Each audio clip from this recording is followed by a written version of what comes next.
Phone कर लो। ठीक है। तो आज का सबसे पहला हमारा टॉपिक था जिसमें हम थोड़ी सी एंडो के रिलेटेड एनाटॉमी एंड जो है वो एम्ब्रियो को देखेंगे। एंड एम्ब्रियो में सबसे इम्पॉर्टेंट एक स्ट्रक्चर आता है, वो आता है नेक मास का।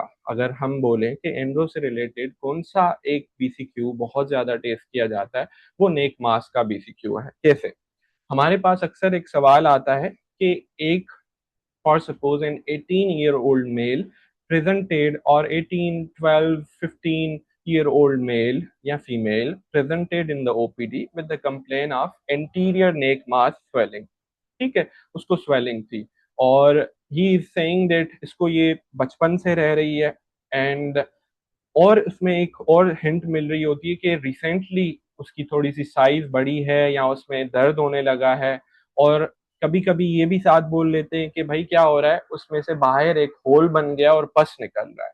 ठीक है, इंटीरियर नेक स्वेलिंग है और 15 to 18 ईयर ओल्ड है, 10 to 12 ईयर ओल्ड है, नेक मास है, बचपन से है उसको, अभी उसकी साइज इंक्रीज हुई है और पस भी बाहर निकल रहा है। ठीक है। और when you were examining this patient, तो आपको क्या मिला? जब आप उसको बोल रहे हैं कि अपनी टंग प्रोट्रूड करो, तो वो क्या हो रहा है, वो मांस भी ऊपर जा रहा है। ठीक है। The most common congenital presentation हम देख रहे होते हैं इस तरह की, और ज्यादातर ईएनटी ओपीडी में आ रहे होते हैं ये पेशेंट हमारे पास। तो ये इंटीरियर नेक मास जो कि प्रोट्रूड कर रहा हो, ये फिर इसमें ऑप्शंस कौन कौन से आ जाते हैं आपके पास? थायरोग्लोसल डक्ट सिस्ट, सिस्टिक हैग्रोमा, और इसके अलावा परसिस्टेंट सर्वाइकल साइनस या फिर ब्रेकियल सिस्ट। और इसके अलावा चौथा जो है वो लिम्फेडिनोपैथी। और सपोज आपके पास इस तरह के ऑप्शंस आ जाते हैं। सही है। अब क्योंकि ये क्या लाइक आप लोगों को समझ आ गया होगा कि मैं किसके बारे में बात कर रहा हूँ। आई एम टॉकिंग अबाउट ये सेशन थायरोग्लोसल डक्ट सिस्ट के बारे में। ठीक है भाई। अब ये क्या चीज है? हमारा जो थायराइड ग्लैंड होता है वो कहाँ से डेवलप हो रहा होता है?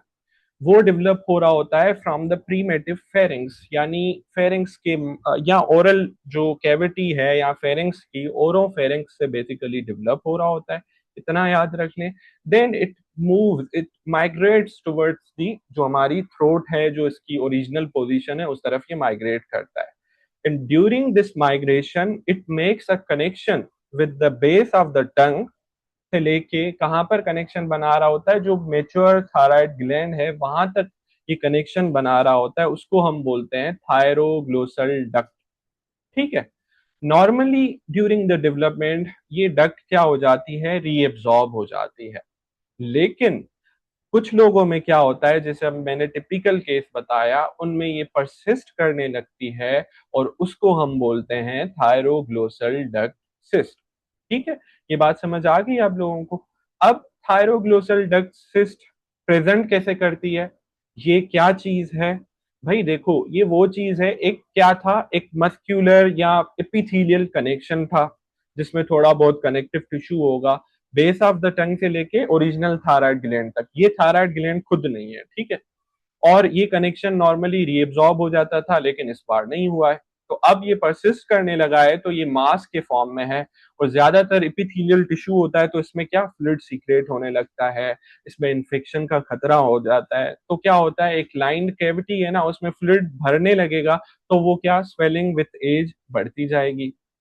दूसरा क्या होगा, कभी कभी ये इन्फेक्ट हो जाती है, या नॉर्मली कोई भी इंटरनल बॉडी की स्वेलिंग होती है, तो आपका एक सर्जरी का टर्म है, ये क्या बनाती है, ये फिस्टुला बनाती है। आप लोग जनरल सर्जरी जब पढ़ेंगे तो आप समझेंगे फिस्टुला क्या चीज होती है। भाई दो एपिथेलियल सरफेस हैं, दो ऑर्गन्स हैं, दो कैविटीज हैं, उनके बीच जो एबनॉर्मल कनेक्शन होता है ना, उसको हम फिस्टुला बोलते हैं।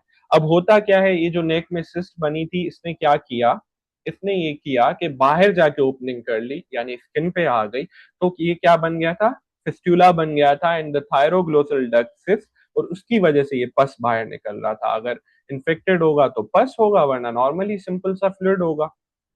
अब क्या चीजें इसको अलग करती हैं दूसरे नेक मासेस से? तो देखो भाई, हमारे पास जो बच्चे आते हैं या टीन एज आते हैं ना, नेक मासेस की तरह एंटीरियर, यहाँ पे जो एंटीरियर नेक मासेस है, वो चार तरह या तीन तरह के होते हैं। एक क्या होती है, लिम्फेडिनोपैथी। लिम्फेडिनोपैथी भाई क्या चीज है? हमारे नेक में आपने पढ़ा होगा कि सब मैंडिब्यूलर, सब मेंटल, बहुत ज्यादा लिम्फ नोड होते हैं नेक में। Anterior cervical, posterior cervical lymph node होते हैं। जब भी कोई इन्फ्लामेशन, कोई इन्फेक्शन होता है, उनकी क्या हो जाती है, स्वेलिंग हो जाती है और वो मास की तरह आते हैं। एक तो वो हो गया भाई। पेशेंट में क्या होगा, पेनफुल लिम्फ नोड्स हो सकते हैं, उसको फीवर, वायरल और इस तरह के सिम्टम्स होंगे, और वो लोकलाइज होंगे, वो किसी भी तरह से मूव नहीं कर रहे होंगे। दूसरी हमारे पास क्या आती है, जब बच्चा पैदा होता है तो पोस्टीरियर नेक स्वेलिंग एक हमारे पास आती है, उसको हम बोलते हैं सिस्टिक हेग्रोमा। और कोई बताएगा कि सिस्टिक हेग्रोमा किसके साथ एसोसिएटेड है, कौन से सिंड्रोम के साथ? पोस्टीरियर नेक स्वेलिंग के साथ आती है हमारे पास। आज फिजिकल क्लास नहीं है तो थोड़े बहुत आप लोगों को जवाब देने होंगे। अच्छा देखिए, किसी को नहीं भी आता ना या शक भी है तो आप जवाब दे दिया करें। हम लोग लाइक ये टिपिकल हमारी क्लास नहीं है। हम बहुत अच्छे से एक दूसरे से कम्युनिकेट करते हैं और चीजों को सीखते हैं। किसी को भी पहले दिन सब कुछ नहीं आ रहा होता, ठीक है? तो cystic hygroma is basically associated with Turner syndrome, या जो ट्रायसोमीज हमारी आती हैं उनके साथ एसोसिएटेड होता है, ठीक है? इतना बताओ। इसके बाद दूसरी क्या चीज है, या शायद क्लाइन फिल्टर के साथ भी होता था, लेकिन it is more associated with Turner syndrome. ठीक है, ये बात समझ आ गई। और वो किस तरह से प्रेजेंट होती है? पोस्टीरियर नेक स्वेलिंग। हम क्या बात कर रहे हैं, बच्चों में नेक स्वेलिंग किस तरह की आ सकती है? एक हमने पढ़ ली लिम्फेडिनोपैथी, एक हमने पढ़ लिया सिस्टिक हेग्रोमा, तीसरी एक नेक स्वेलिंग होती है।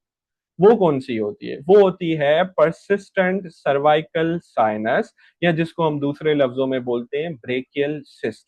अब भाई ये क्या चीज आ गई? ये वो चीज होती है जब हम एम्ब्रियो में पढ़ते हैं कि भाई हमारे हेड एंड नेक के जो स्ट्रक्चर्स है ना, वो बेसिकली कहाँ से ड्राइव होते हैं? वो ड्राइव होते हैं ब्रेकियल सिस्ट, केप हम बोलते हैं, C cyst, branchial cyst, branchial arch, and और पी से शायद ब्रेकियल पेलेट होती है मेरे ख्याल से, मुझे भी देखें याद नहीं है चीजें। तो खैर, इन सब से क्या होते हैं, हेड एंड नेक के ब्रेकियल ऑर्गन्स होते हैं या चीजें होती हैं, उनसे क्या ड्राइव होता है हमारा पूरा फेस और नेक के मेजर स्ट्रक्चर्स और बोन और मसल्स। अब होता क्या है, उसमें से हम सेकंड या फोर्थ, जो सेकंड टू फोर्थ जो सिस्ट होती है ना, वो ज्यादातर अपने स्ट्रक्चर्स देने के बाद क्या होती है, रीएब्सॉर्ब हो जाती है, जैसे थायरोग्लोसल डक्ट सिस्ट थी। लेकिन अगर वो ब्रेकियल सिस्ट परसिस्ट करने लगे ना, तो सेम थायरोग्लोसल डक्ट सिस्ट की तरह वो नेक मास बनाती है। लेकिन हम कैसे अलग करेंगे उस नेक मास को थायरोग्लोसल डक्ट सिस्ट से? ज्यादातर हमें यही दोनों तंग करते हैं। तो भाई जो ब्रेकियल सिस्ट वाला मास है ना, वो क्या, वो लेटरल नेक पे होता है। जो थायरोग्लोसल डक्ट सिस्ट वाला मास होता है वो एंटीरियर नेक पे होता है। और सवाल में हमेशा जब भी आपको ब्रेकियल सिस्ट का सवाल देंगे, आपको जरूर बोलते हैं कि ये मास कहाँ है, लेटरल नेक में है, और इंटीरियर टू व्हाट मसल है, स्टर्नोक्लीडोमेस्टॉइड मसल के इंटीरियर है। ठीक है भाई, कौन सा? ब्रेकियल सिस्ट वाला मास। अब हम आते हैं अपने ओरिजिनल टॉपिक की तरफ, जो कि हम पढ़ रहे थे थायरोग्लोसल डक्ट सिस्ट। तो हमने सीख लिया कि नेक मासेस किस तरह के होते हैं, चार तरह के होते हैं: lymphadenopathy, cystic hygroma, branchial cyst and thyroglossal duct cyst. अभी हमारा जो मेन टॉपिक था कौन सा? Thyroglossal duct cyst. तो वो क्या चीज है भाई? वो इंटीरियर नेक मास की तरह होता है, और सबसे बड़ी खासियत उसकी क्या होती है कि जब हम पेशेंट को बोलते हैं कि भाई आप अपनी टंग प्रोट्रूड करो, तो वो क्या होता है, मूव होता है अपवर्ड।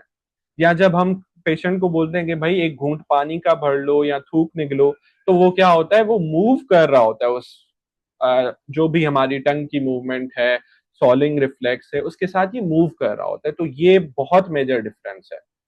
ओके, अब आती है बात क्या, कि ये जो सारे मासेस थे, फर्स्ट लाइन इन्वेस्टिगेशन हम क्या करेंगे? किसी को पता है? कोई बता सकता है फर्स्ट लाइन इन्वेस्टिगेशन नेक मासेस में? कोई ईएनटी अगर ओपीडी में कभी गया होगा तो सबसे ज्यादा हम क्या टेस्ट लिख रहे होते हैं?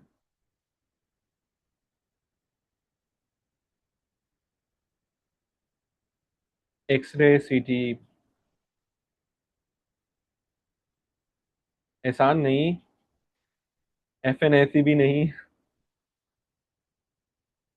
दूसरे भी जवाब दे दें, भले गलत दे दें, कोई बात नहीं है।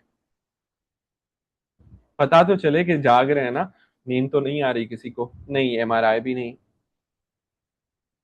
जब भी हमारे पास फेस में कोई स्वेलिंग आती है ना, ये नेक में, आप लोग, हाँ, अल्ट्रासाउंड, हम क्या कराते हैं, सबसे पहला टेस्ट उसका अल्ट्रासाउंड कराते हैं। उससे हमें पता चल जाता है कि ये सिस्टिक मास है, ये सॉलिड मास है, ये किसकी जगह, थोड़ी पोजीशन हमें क्लियर हो जाती है, और ये सब चीजें।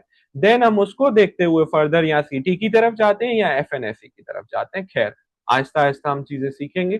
तो ये बात थी हमारी किसकी, थायरोग्लोसल डक्ट सिस्ट की। ठीक है, इतना समझ आ गया होपफुली। दूसरा, कौन सी एबनॉर्मेलिटी हो सकती है थायराइड ग्लैंड की, वो ये हो सकती है कि कभी कभी क्या होता है, मैंने क्या बोला, थायराइड ग्लैंड फेरिंग्स में बन रहा होता है और मूव कर रहा होता है नेक में। कभी कभी क्या होता है कि वो थायराइड ग्लैंड अच्छी तरीके से माइग्रेशन अपनी नहीं कर सकता, नहीं कर पाता, और वो कैसे प्रेजेंट कर रहा होता है, at the base of the tongue पे प्रेजेंट कर रहा होता है, और हम उसको बोलते हैं, ये क्या क्या है, ये लिंगुअल थायराइड है। और वो क्या था, because of the abnormal migration, या पूरी माइग्रेशन सही से नहीं हो पाई थी थायराइड की। ठीक है, ये बात समझ आ गई। अब कभी कभी ये कैसे प्रेजेंट कर रहा है, ये प्रेजेंट करता है जब एज होती है टीन एज, जब बच्चा जो है वो लाइक मेच्योरिटी उसकी आती है, तो थायराइड ग्लैंड क्या करता है, वो भी जो है वो बड़ा होने लगता है। तो ये किसके साथ प्रेजेंट करता है, पेशेंट बोलता है, भाई, 15-year-old came in the OPD with the complain of difficulty solving, और वो क्या बोल रहा है, बेस ऑफ द टंग पे उसको कोई मास नजर आ रहा है। जब आपने जो है वो उसकी बायोप्सी ली, एफएनएसी की, या डिटेल में आपको पता चला, तो वो क्या था, थायराइड टिश्यू था। तो कभी कभी कुछ केसेस में क्या होता है, this is the only thyroid tissue, अगर हम रिमूव कर लेते हैं मास, तो पेशेंट को फिर रिस्क होता है हाइपोथायराइडिज्म में, एंड वी स्टार्ट पेशेंट की कौन सी थेरेपी, जो हाइपोथायराइडिज्म में दे रहे होते हैं, लीवोथायरोक्सिन वगैरह। ठीक है। आखिरी जो बात, जो थायराइड ग्लैंड है ना हमारा, वो मेजरली दो सेल्स का बना होता है। एक कौन से, फॉलिक्यूलर सेल्स, दूसरा कौन से, पेरा फॉलिक्यूलर सेल्स। जो उसका फंक्शनल यूनिट होता है वो क्या होता है, ऐसे लाइन कर रहे होते हैं गोल उसके, क्या, फॉलिक्यूलर सेल्स, बीच में वो सीक्रेट कर रहे होते हैं, एक फ्लूइड सा मटेरियल होता है, उसको हम बोलते हैं कोलॉइड। और जो पेरा फॉलिक्यूलर सेल होते हैं वो पूरे थायराइड ग्लैंड में इस तरह से पूरे फैले हुए होते हैं। ठीक है, मैं पिक्चर्स आप लोगों को ग्रुप में शेयर कर दूंगा तो आप समझ जाओगे। फॉलिक्यूलर सेल्स क्या बना रहे होते हैं, थायरोग्लोबुलिन बना रहे होते हैं, जो आगे चल के किसमें कन्वर्ट होगी, T3 T4 में। वाइल द पेरा फॉलिक्यूलर सेल्स क्या सीक्रेट कर रहे होते हैं, कैल्सिटोनिन सीक्रेट कर रहे होते हैं। ठीक है, if I am not wrong, क्योंकि मैं थोड़ी थोड़ी गलतियां कर लेता हूं, तो थोड़ा सा उस चीज को वो कर लिया करें। ठीक है भाई। तो ये था हमारा किसका, थायराइड के बारे में। अब आप लोगों में से कोई भी read they they kindly 330 page को। एहसन बहुत जवाब दे रहा है ना, तो एहसन को रीड देनी पड़ेगी, दे सकते हैं, या फिर हम मूव ऑन हो नेक्स्ट पेज पे, जैसे आप लोग बोले, जो आप लोगों के लिए आसान हो।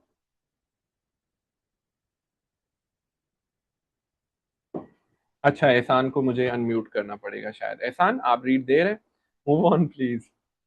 चले, फिर ये होता है ना कि मुझे थोड़ा सा ब्रेक मिल जाता है, तो असल में इस वजह से।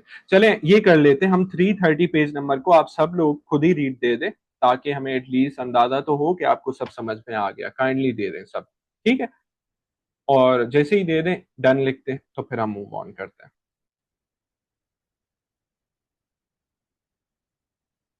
ऐसे ठीक है ना, रीड दे रहे हैं सब लोग? हाँ ठीक है।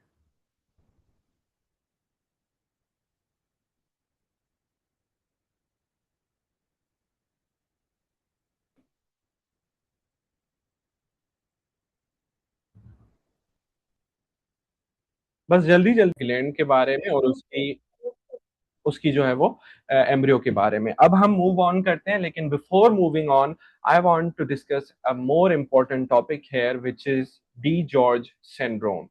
हमने किसकी बात की थी, हमने की थी ये जो फेरेंजल एपरेटस थे उसकी डेवलपमेंट की। ठीक है, थोड़ा सा मैं बता दूं, इनका नंबर होता है 1 से लेके 6 तक, और 4 तक ज्यादातर स्ट्रक्चर्स में डेवलप होते हैं, 5 6 शायद डीजनरेट हो जाते हैं। लेकिन आपको यहाँ पे क्या समझना है, एक चीज होती है जिसको बोलते हैं डी जॉर्ज सिंड्रोम। वो क्या चीज होती है, होता यह है कि फोर्थ, थर्ड एंड फोर्थ जो फेरेंजल एपरेटस है, वो डेवलप करा रहा होता है पैराथायराइड ग्लैंड को। ठीक है, और दूसरा किसको ये डेवलप करा रहा होता है, थाइमस को। ठीक है। अब होता क्या है डी जॉर्ज सिंड्रोम में कि इन दोनों जो फेरेंजियल एपरेटस हैं उनकी डेवलपमेंट सही से नहीं हो पाती, and due to that abnormal development, अब आप लोग बताओगे कि if a infant does not have parathyroid gland, जिसका काम ही क्या होता है कैल्शियम की हीमोस्टेसिस को मेंटेन करना, अगर वो नहीं होगा तो कैसे बच्चा प्रेजेंट करेगा? Patient will present with the hypocalcaemia, और दूसरा उसको क्या आता है, एब्सेंट थाइमिक शेडो, यानी कल को चल के उसको क्या होगी, इम्यूनोडेफिशिएंसी भी होगी, and along with this abnormality pharyngeal cleft नहीं बन रही, और पैलेट और ये सब जो भी फेरेंजियल एपरेटस के डेरिवेटिव्स थे, तो he will also have like facial abnormalities of like cleft, lip, palate और ये सब चीजें। तो मैंने एक सिंपली आप लोगों को एक बीमारी याद कराई है, उसका नाम है डी जॉर्ज सिंड्रोम, जिसको दूसरे लफ्जों में 21q11 सिंड्रोम भी बोलते हैं।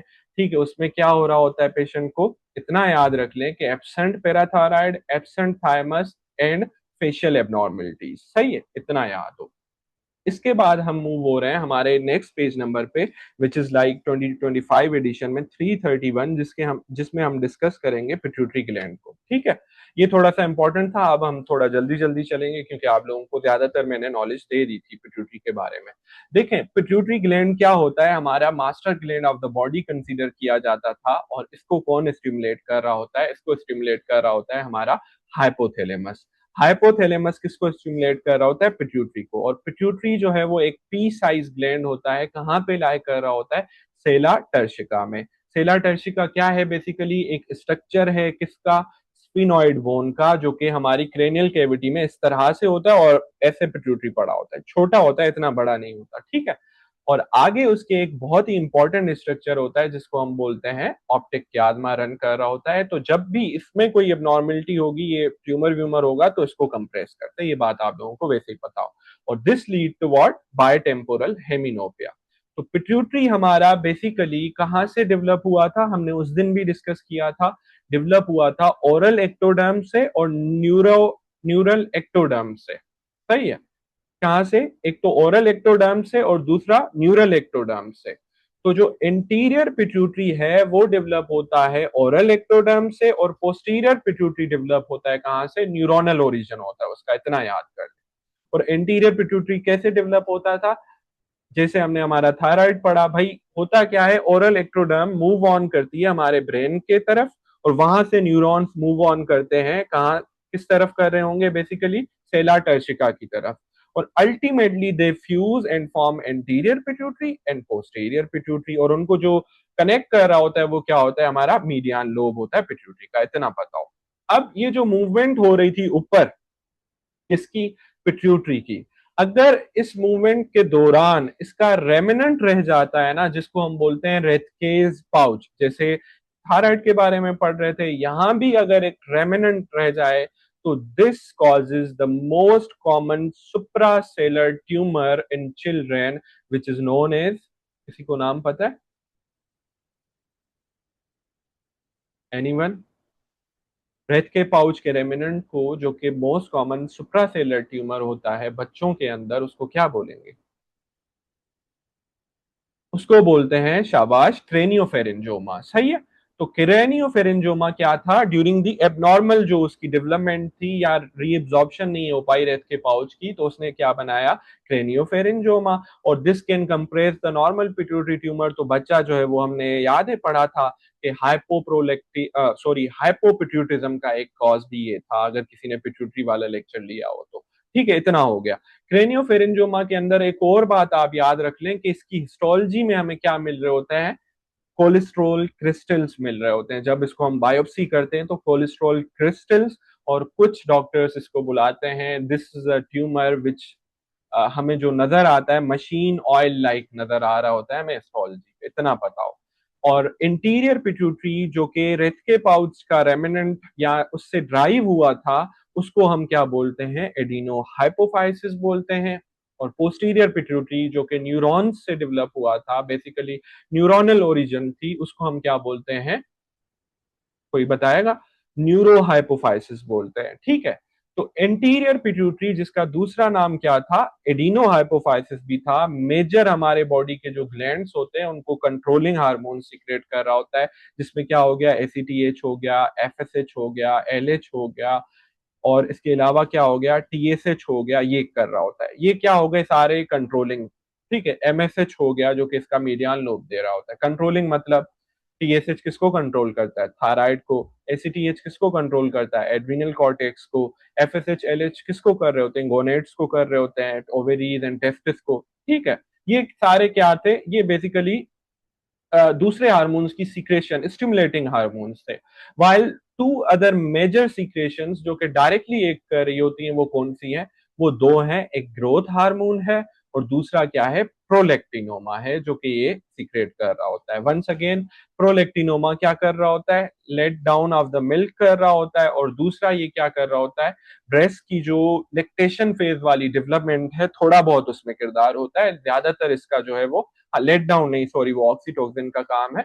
ये बेसिकली क्या करा रहा होता है, ब्रेस्ट की जो लेक्टेशन फेज है उसको मेंटेन कर रहा होता है। ठीक है, तो ये बात हमने सीख ली। और ग्रोथ हार्मोन हम डिटेल में पढ़ चुके थे, वो क्या कर रहा होता है, आईजीएफ के थ्रू अपने काम कर रहा होता है, यानी ग्रोथ, अमाइनो एसिड्स का अपटेक और ये सब चीजें करा रहा होता है। ठीक है, अब आपने याद क्या रखना है इसमें से, इसमें से आपने एक चीज जरूर याद रखनी है कि ये जो ग्रोथ हार्मोन और प्रोलेक्टिन वाले थे, ये कौन से सेल्स होते हैं, these are acidophil sales.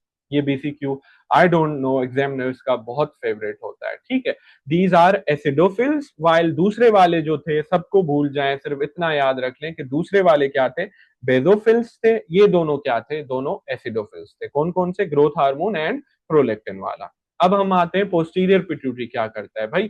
Posterior pituitary ज्यादातर सिक्रेटरी वेसिकल्स वहां पे स्टोर हो रही होती है, स्टोरिंग का काम कर रहा है। और ये क्या चीज स्टोर कर रहा होता है, ये स्टोर कर रहा होता है हमारा ऑक्सीटोसिन, एंड दूसरा एंटी डायरेटिक हार्मोन। ऑक्सीटोसिन का क्या काम होता है, ऑक्सीटोसिन एक्ट करता है ब्रेस्ट पे कि let down of the milk करा रहा होता है। जब बच्चा जो है वो माँ का दूध पी रहा होता है, तब वो जो contraction of the breast tissue होती है जो कि let down of the milk कराती है, वो कौन कराता है, ऑक्सीटोसिन। एक और इंपॉर्टेंट फंक्शन है ऑक्सीटोसिन का, आप में से कोई बताएगा, which is like important during labour.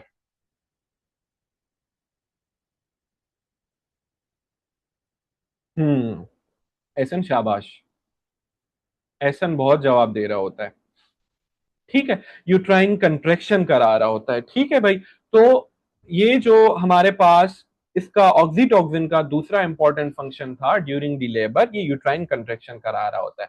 कभी कभी क्या होता है, पोस्टपार्टम हेमरेज कुछ पेशेंट्स में हो जाता है और यूट्रस बिल्कुल ही उनका एटोनी वाला हो जाता है। एटोनी मतलब कि यूट्रस की कंट्रैक्शन ही चली गई और फीमेल हेमरेज में जा रही होती है। तो पता है, हम फर्स्ट लाइन जो है वो आफ्टर दी बाय जो मैनुअल मसाज हो रहा है यूट्रस का, वो करते हैं कि स्टिमुलेट हो और कंट्रेक्शन हो। उसके बाद जो फर्स्ट फार्माकोलॉजिकल दवाई दे रहे होते हैं पेशेंट को टू प्रिवेंट या फिर to treat that postpartum haemorrhage is, कौन सी है वो वंस अगेन दिस ऑक्सीटोसिन दिया जाता है। ठीक है, ये बात याद रख लें ऑक्सीटोसिन के बारे में। एंटी डायोटिक हार्मोन मेरे ख्याल से हम बहुत डिटेल में डिस्कस कर चुके हैं कि आल्सो नोन एज वेजोप्रेसिन, और ये क्या कर रहा होता है, एक्वापोरिन इंसर्शन के थ्रू, V1 रिसेप्टर्स के थ्रू ये क्या करा रहा होता है, वाटर की रीएब्जॉर्प्शन करा रहा होता है। इतना याद हो। ठीक है, और दूसरा इसका काम क्या होता है, वेदो कंस्ट्रक्शन होता है। अब ये लेक्चर या ये टॉपिक सॉरी खत्म करने से पहले एक और इम्पोर्टेंट कॉन्सेप्ट जो मैंने उस दिन भी आप लोगों को बताया था। देखें होता क्या है, जब ये पिट्यूटरी ग्लैंड हमारा एसीटीएच, एमएसएच और एंड्रोफिन ये सीक्रेट करता है ना, इसका इन तीनों का एक ही इधर से डेरिवेटिव होता है। मतलब एक चीज में से ये तीनों चीजें बन रही होती हैं। तो जब भी हमारे पिट्यूटरी को क्या जरूरत होती है कि भाई ये सिर्फ जो एसीटीएच वो बनाए, तो ये दो चीजें ऑटोमेटिकली बन जाती हैं। कौन सी, एक तो एंड्रोफिन्स, दूसरा एमएसएच। अब इसकी क्या क्लिनिकल सिग्निफिकेंस है कि भाई जब जब हमारी बॉडी में एसीटीएच बढ़ा हुआ मिलेगा ना, तब तब उस पेशेंट में क्या बढ़ा हुआ मिलेगा, एमएसएच बढ़ा हुआ मिलेगा। और एमएसएच क्या चीज है, मेलानोसाइट स्टिमुलेटिंग हार्मोन। यानी जब भी पेशेंट में एड्रिनल इनसफिशिएंसी होगी, यानी एड्रिनल ग्लैंड फंक्शन नहीं कर रहा तो क्या होगा, एसीटीएच बढ़ा हुआ मिलेगा। एसीटीएच बढ़ा हुआ मिलेगा तो क्या होगा, उस पेशेंट में एमएसएच भी बढ़ जाएगा, तो क्या होगा, उस पेशेंट में हमें हाइपर पिगमेंटेशन मिलेगी। ठीक है।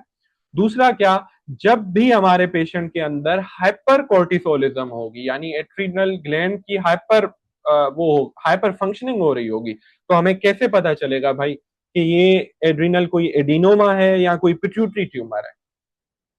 कैसे हम फिजिकल अपेयरेंस से हम डिफाइन करेंगे पेशेंट की, आप लोग बताएं। मैं ये सवाल पूछ रहा हूँ वंस अगेन, किसी को समझ नहीं आया, एक पेशेंट आया हमारे पास भाई, हाइपर कोर्टिसोलिज्म है, ठीक है, yes, hyper pigmentation in the body देखेंगे, शाबाश। हम क्या देखेंगे भाई, अगर वो हाइपर पिगमेंटेड है तो हम क्या समझ जाएंगे भाई, इसका एसीटीएच भी बढ़ा हुआ है, तो क्या मतलब हुआ सिंपली कि भाई इस पेशेंट का ऊपर से मसला है। और अगर हाइपर पिगमेंटेड नहीं होगा तो यानी एसीटीएच मोस्ट प्रोबेबली लो है, नॉट स्ट्रिक्टली। तो ये क्या हमें पता चलेगा, problem lies with in the adrenal gland, क्या एड्रिनल हाइपरप्लेजिया है या एड्रिनल एडिनोमा है या एक्सोजीनस भी हो सकता है। ठीक है। तो ये बहुत ही इंपॉर्टेंट होता है, आप लोग जब एंडो मॉड्यूल देंगे तो आप लोगों को समझ आएगा, ये क्लिनिकली भी बहुत ज्यादा इंपॉर्टेंट है। तो मेरे ख्याल से that's all about endocrine anatomy of the pituitary gland. और आप लोग एक काइंडली रीड दे दें इसको, ठीक है। अच्छा, ये पेस ठीक है या फिर थोड़ा हमें फास्ट होना चाहिए, ये सिर्फ बता दें आप लोग।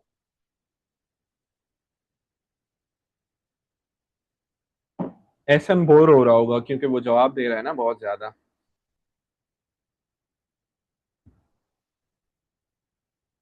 एहसन बोलेगा मतलब कि मैं जवाब दे रहा हूँ वो भी फंस रहा है, जो जवाब नहीं दे रहे वो भी फंस रहे हैं। ठीक है, बस इतनी पेस ठीक है ना, ओके, थैंक यू। अच्छा, थोड़ा सा आप लोगों को ये भी इशू होगा कि यार ये क्या नई नई चीजें आज पता चल रही हैं, D George syndrome, pharyngeal cleft और सिस्टिक हैग्रोमा। तो आहिस्ता आहिस्ता से जैसे जैसे हम मूव ऑन करते जाएंगे ना, तो हमें ये चीजें याद होना स्टार्ट हो जाएंगी। और फिक्र ना करें, ये दूसरी जगहों पे भी लिखी हुई हैं और मैं बार बार रिपीट करता हूँ जो हाई यील्ड चीजें होती हैं। ठीक है। अब आप लोग काइंडली एक बुक को रीड दे दें, पेज नंबर है 2025 एडिशन में 331, और फिर हम आगे मूव ऑन करते हैं। Okay, so the next topic is, हम जो है वो किसको डिस्कस करेंगे अभी, हम लोग डिस्कस करेंगे अबाउट दी, बस छोड़ दो कोई बात नहीं, यही पड़े। ठीक है। तो अब नेक्स्ट हमारी कौन सी है, next topic is adrenal gland. तो एड्रीनल ग्लैंड भी हमने थोड़ा बहुत डिस्कस किया था, हम फिर कर लेते हैं कि adrenal gland also known as suprarenal gland, ये एक छोटा सा ग्लैंड होता है but it has a very important function. कहाँ पर होता है, ये रीनल है, फॉर सपोज ये क्या है, हमारी किडनीज है, उसके ऊपर ये हो एपिक्स पे होता है, तो इसकी वजह से हम दूसरे लफ्जों में इसको क्या बोलते हैं, सुप्रारीनल ग्लैंड भी बोला जाता है इसको। और मेजरली ये दो पार्ट्स में डिवाइडेड होता है, कौन से पार्ट होते हैं इसके, एक कॉर्टेक्स होता है और दूसरा इसका कौन सा पार्ट होता है, इसका मेड्यूला पार्ट होता है। ठीक है। अब कॉर्टेक्स को हम डिवाइड करते हैं, कॉर्टेक्स फिर अगेन तीन पोर्शंस में डिवाइडेड होता है। वन इज, हम कैसे याद करते हैं इसको, GFR। ठीक है भाई, एक है ग्लोमेरुलोजा, दूसरा फेसिकुलेटा, तीसरा कौन सा है, reticularis. From outward to inward है ये। ठीक है। तो ग्लोमेरुलोजा क्या सीक्रेट कर रहा होता है, एल्डोस्टिरोन सीक्रेट कर रहा होता है। फेसिकुलेटा क्या सीक्रेट कर रहा होता है, कॉर्टिसोल कर रहा होता है। एंड रेटिकुलरिस क्या सीक्रेट कर रहा होता है, हमारे एंड्रोजेंस को सीक्रेट कर रहा होता है। इतना समझ आ गया। इसके बाद एड्रिनल ग्लैंड का ये कौन सा पार्ट था, कॉर्टेक्स, GFR, ये तीनों कर रहा था। दूसरा एड्रिनल ग्लैंड का पार्ट कौन सा है, दूसरा पार्ट है उसका कौन सा, सॉरी, मेड्यूला पार्ट है। ठीक है भाई। तो मेड्यूला क्या सीक्रेशंस दे रहा होता है, मेड्यूला सीक्रेट कर रहा होता है हमारे फ्लाइट एंड फाइट रिस्पॉन्स में मोस्ट इंपॉर्टेंट न्यूरोट्रांसमीटर्स, जिसको हम क्या बोलते हैं, एपिनेफ्रिन और नॉर एपिनेफ्रिन। एक बात हमने ये समझ ली। ठीक है। अब हम दूसरी बात क्या समझेंगे इसके अंदर, कि इनको आखिर इनकी स्टिमुलेशन कौन करा रहा होता है। तो भाई जो हमारा एल्डोस्टिरोन सीक्रेट कर रहा था, यानी कौन से वाला पोर्शन, ग्लोमेरुलोजा, उसको कौन सीक्रेट कर रहा होता है, कोई बताएगा। उसको सीक्रेट कर उसको सॉरी स्टिमुलेट कौन कर रहा होता है, जो हमारा ग्लोमेरुलोजा वाला पार्ट है। और फेसिकुलेटा और रेटिकुलरिस वाले को कौन करता है, कोई बताएगा आप लोगों में से। Renin, we can say that renin, but हाँ ठीक है, ज्यादा बेहतर जीशान, शाबाश। क्या है, एंजियोटेंसिन है। वो भी ठीक था रेनिन। होता क्या है कि रेनिन एंजियोटेंसिन सिस्टम होता है जो कि अल्टीमेटली किसकी सीक्रेशन या किसकी स्टिमुलेशन करा रहा होता है, फॉर्मेशन ऑफ एल्डोस्टेरोन करा रहा होता है। ये डिफरेंशिएट करना बहुत बहुत जरूरी है। वाइल दी एसीटीएच क्या करा रहा होता है, रेटिकुलरिस एंड फेसिकुलेटा से क्या सीक्रेट होता है, कॉर्टिसोल एंड एंड्रोजेंस, उनकी सीक्रेशन करा रहा होता है। इतना समझ में आ गया? बस मेरे ख्याल से इतना ही है इसमें, और आगे हम चल के कॉर्टिसोल और दूसरी चीजों को थोड़ा सा ज्यादा उसमें करेंगे, और हम उस दिन कॉर्टिसोल कर भी चुके थे मेरे ख्याल से। ठीक है। इसके बाद हमारी नेक्स्ट इसमें टॉपिक है, छोटी सी दी हुई है, विच इज एंडोक्राइन पेनक्रियास। अब मैं देख लूं अगर मैं कुछ मिस नहीं कर रहा तो। हाँ ठीक है। और हमारे मेड्यूला को कौन सिक्रेट करा रहा होता है, कौन स्टिमुलेट करा रहा होता है कि भाई आप अपनी जो है वो एपिनेफ्रिन और नॉन एपिनेफ्रिन प्रोड्यूस करो, एड्रीनल ग्लैंड के मेड्यूला वाले पोर्शन को।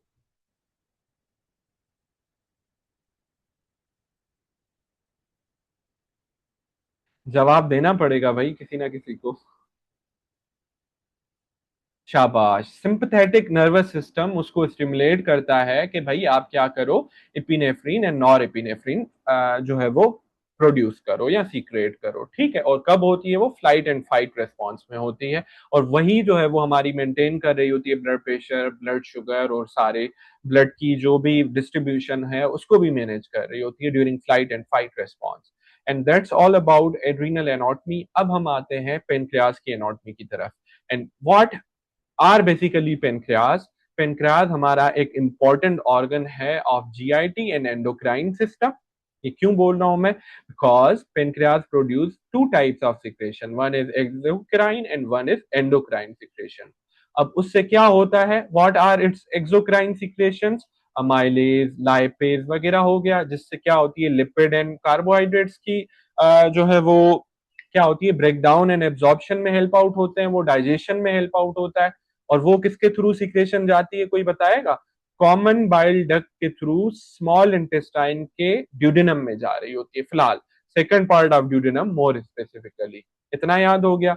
दूसरा, हम इसको यहां क्यों पढ़ रहे हैं, because it also secret three important जो है वो हमारे हार्मोन्स, जिसकी वजह से हम इसको क्या बोलते हैं, ये एंडोक्राइन भी है। वो कौन कौन से हैं, एक हमारी इंसुलिन है, एक हमारा ग्लूकागॉन है, और एक हमारा क्या है, सोमेटोस्टेटिन है।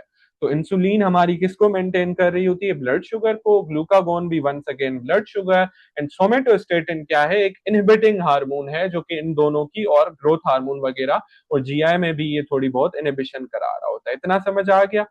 एक और बात, इंसुलिन, ये तीनों जो हमने सीक्रेशंस पढ़ी, ये कहाँ से सीक्रेट हो रही होती है, ये पेनक्रियास से।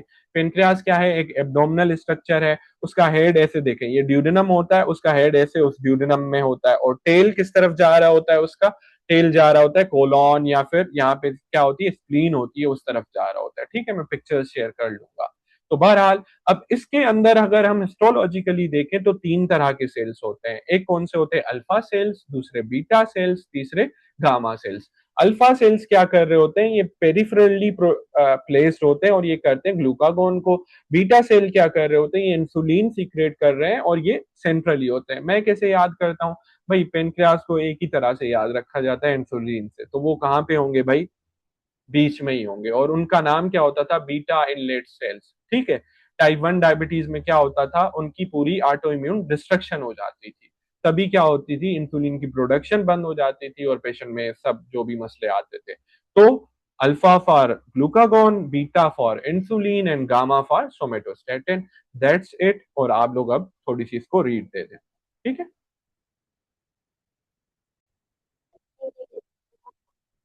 ठीक है। तो अब हम मूव हो रहे हैं हमारे नेक्स्ट पेज पे, जो कि पेज नंबर 332 है। और इसके अंदर हम क्या पढ़ेंगे, हाइपोथैलेमस और पिट्यूटरी के जो भी हार्मोन्स हैं बेसिकली, उनके बारे में एक जनरल फिजियोलॉजी का ओवरव्यू देना है मुझे। ठीक है। कोशिश करते हैं हम इनको थोड़ा सा फास्ट लेके जाते हैं, क्योंकि ये बार बार डिस्कस होते हैं और आप लोग भी बोर होते होंगे। और इसमें दो तीन इंपॉर्टेंट प्रिंसिपल्स हैं, तो वो मैं जरूर उन पे टाइम दूंगा। ठीक है। सबसे पहले आते हैं, हम पिट्यूटरी थोड़ा सा डिस्कस कर चुके हैं, तो हम पिट्यूटरी को पहले ही वो कर लेते हैं, उसके हार्मोन। हमने एक क्या पढ़ा, टीएसएच कर रहा होता है भाई। टीएसएच क्या क्या कर रहा होता है, अल्टीमेटली थायराइड को स्टिमुलेट कर रहा होता है कि वो T3 एंड T4 प्रोड्यूस करे। दूसरा हमने क्या पढ़ा, एफएसएच एंड एलएच सीक्रेट करता है ये। एफएसएच क्या कर रहा होता है, एफएसएच स्टिमुलेट करता है फॉलिकल्स को कि वो मैच्योर हो, और एलएच क्या कर रहा होता है, बेसिकली कन्वर्जन ऑफ जो फीमेल्स में क्या प्रोड्यूस हो रहा होता है पता है, पहले टेस्टोस्टेरोन प्रोड्यूस होता है, देन जो है वो क्या प्रोड्यूस होता है, उसकी टेस्टोस्टेरोन की एरोमेटेज के थ्रू कन्वर्जन होती है ईस्ट्रोजन में, ठीक है, ये रिप्रो में हम डिटेल से पढ़ेंगे। तो एलएच क्या करा रहा होता है, बेसिकली दैट ईस्ट्रोजन प्रोड्यूस करा रहा होता है, एंड इन मेल्स क्या करा रहा होता है, एफएसएच स्पर्मेटोजेनेसिस में, और एलएच क्या करा रहा होता है, हमारा उसका काम ज्यादातर टेस्टोस्टेरोन प्रोडक्शन में है, इतना पता हो। एंड देन हम मूव होते हैं हमारी एसीटीएच पे, वो क्या करता था, वो एड्रिनल कॉर्टेक्स पे किसको स्टिमुलेट करता था, हमारे फेसिकुलेटा और रेटिकुलरिस को, टू प्रोड्यूस कॉर्टिसोल, और जो है वो इसका थोड़ा बहुत वीक इफेक्ट किस पे होता है, एल्डोस्टेरोन प्रोडक्शन पे भी होता है, लेकिन मेजरली किस पे है, हमारे जोना रेटिकुलरिस एंड फेसिकुलेटा पे, ठीक है। इतना हो गया। इसके अलावा हमने क्या पढ़ा था, ग्रोथ हार्मोन ये सीक्रेट कर रहा होता है। ग्रोथ हार्मोन अल्टीमेटली क्या कर रहा होता है, हमने बहुत डिटेल में उस दिन पढ़ा था कि आईजीएफ सीक्रेट कराता है। आईजीएफ क्या कर रही होती है हमारी बॉडी में, मसल ग्रोथ करा रही होती है, बोन ग्रोथ करा रही होती है, और अगर इसकी कमी हो जाती है तो क्या होगा हमारे अंदर, बच्चों में होगी तो क्या होगी, जाइगेंटिस, सॉरी, कमी होगी तो क्या होगा, शॉर्ट स्टेचर होगा बच्चों में, सॉरी। और अगर ये ज्यादा हो जाएगा, ग्रोथ हार्मोन बहुत ज्यादा प्रोड्यूस होगा, तो बच्चों के अंदर क्या होगा, जाइगेंटिज्म, और बड़ों के अंदर क्या होगा, कोई बताएगा, एक्रोमेगेली होती है, ठीक है भाई। तो ये था ग्रोथ हार्मोन के बारे में। और इसके अलावा पिट्यूटरी से क्या सीक्रेट हो रहा होता है, पिट्यूटरी से और हो रहा होता है, बस मेरे ख्याल से यही है, ठीक है।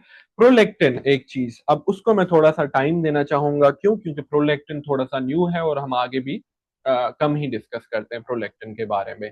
तो देखें प्रोलेक्टिन क्या चीज है और इसके क्या काम होते हैं। तो बेसिकली प्रोलेक्टिन सीक्रेट होती है हमारे इंटीरियर पिट्यूटरी से, और इसका काम ये होता है कि lactation phase of the breast को मेंटेन कर रही होती है, ठीक है। और इसकी सिक्रेशन सबसे ज्यादा कब होती है, लास्ट ट्राइमेस्टर और ड्यूरिंग जब मदर ब्रेस्ट फीड कर रही होती है अपने बच्चे को, ठीक है। एक बात तो ये समझ आ गई।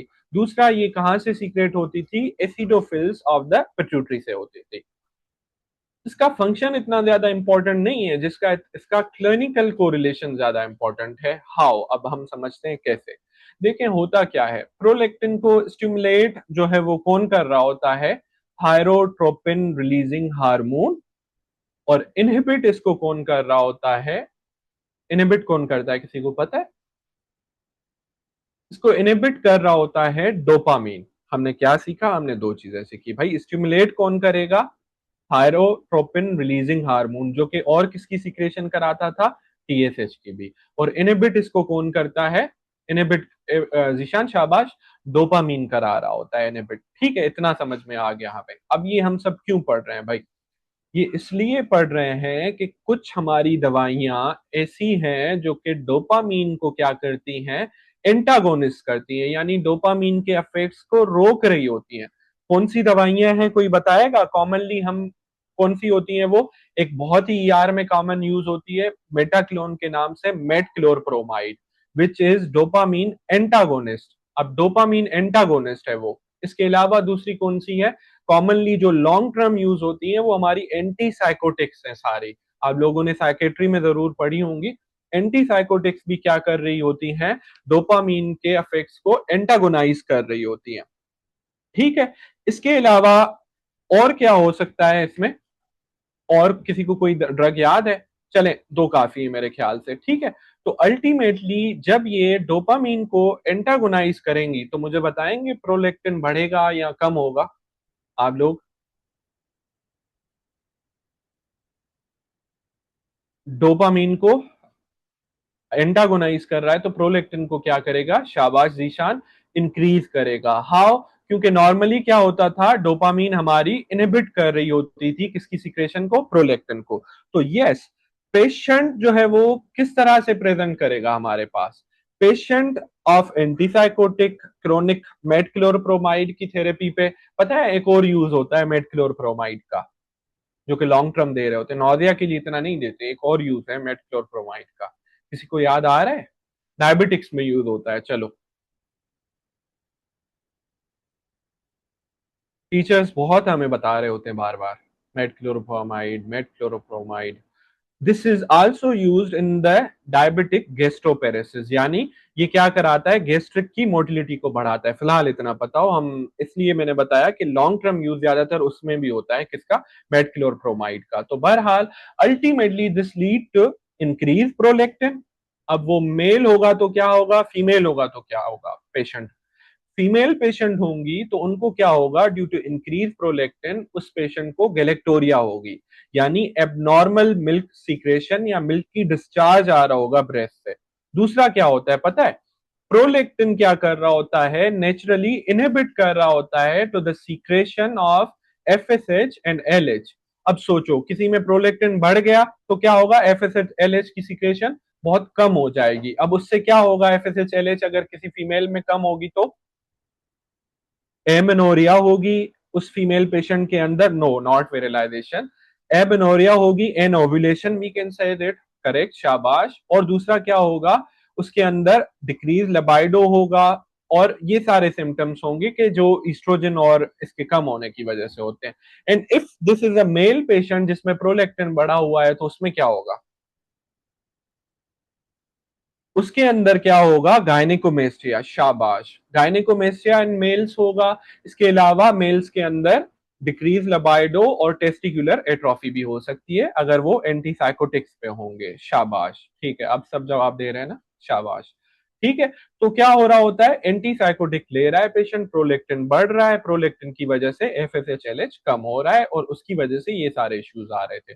और पेशेंट बेसिकली एंटीसाइकोटिक्स कौन ले रहे होते हैं, स्किजोफ्रेनिया के, बाइपोलर डिसऑर्डर्स के, और ज्यादातर ओसीडीज के, और इन तरह के पेशेंट्स एंटीसाइकोटिक्स पे होते हैं। ठीक है, एक और बात मैं प्रोलेक्टिन के बारे में बहुत इंपॉर्टेंट होती है, मैं क्यों इतना टाइम दे रहा हूँ, ये बहुत हाई यील्ड है। तीन मतलब हमें चीजें पढ़नी थी, हमने डोपामीन पढ़ लिया और इसका रिलेशन विथ, हमने एफएसएचएलएच पढ़ लिया, एक और इसका रिलेशन है, वो किसके साथ है, टीएसएच के साथ है उसका रिलेशन। क्यों, क्योंकि देखें हमने क्या बोला, थायरोट्रोपिन रिलीजिंग हार्मोन जो कि हाइपोथैलेमस प्रोड्यूस करता है, उसका नॉर्मल फंक्शन क्या है, वो टीएसएच की स्टिमुलेशन करता है।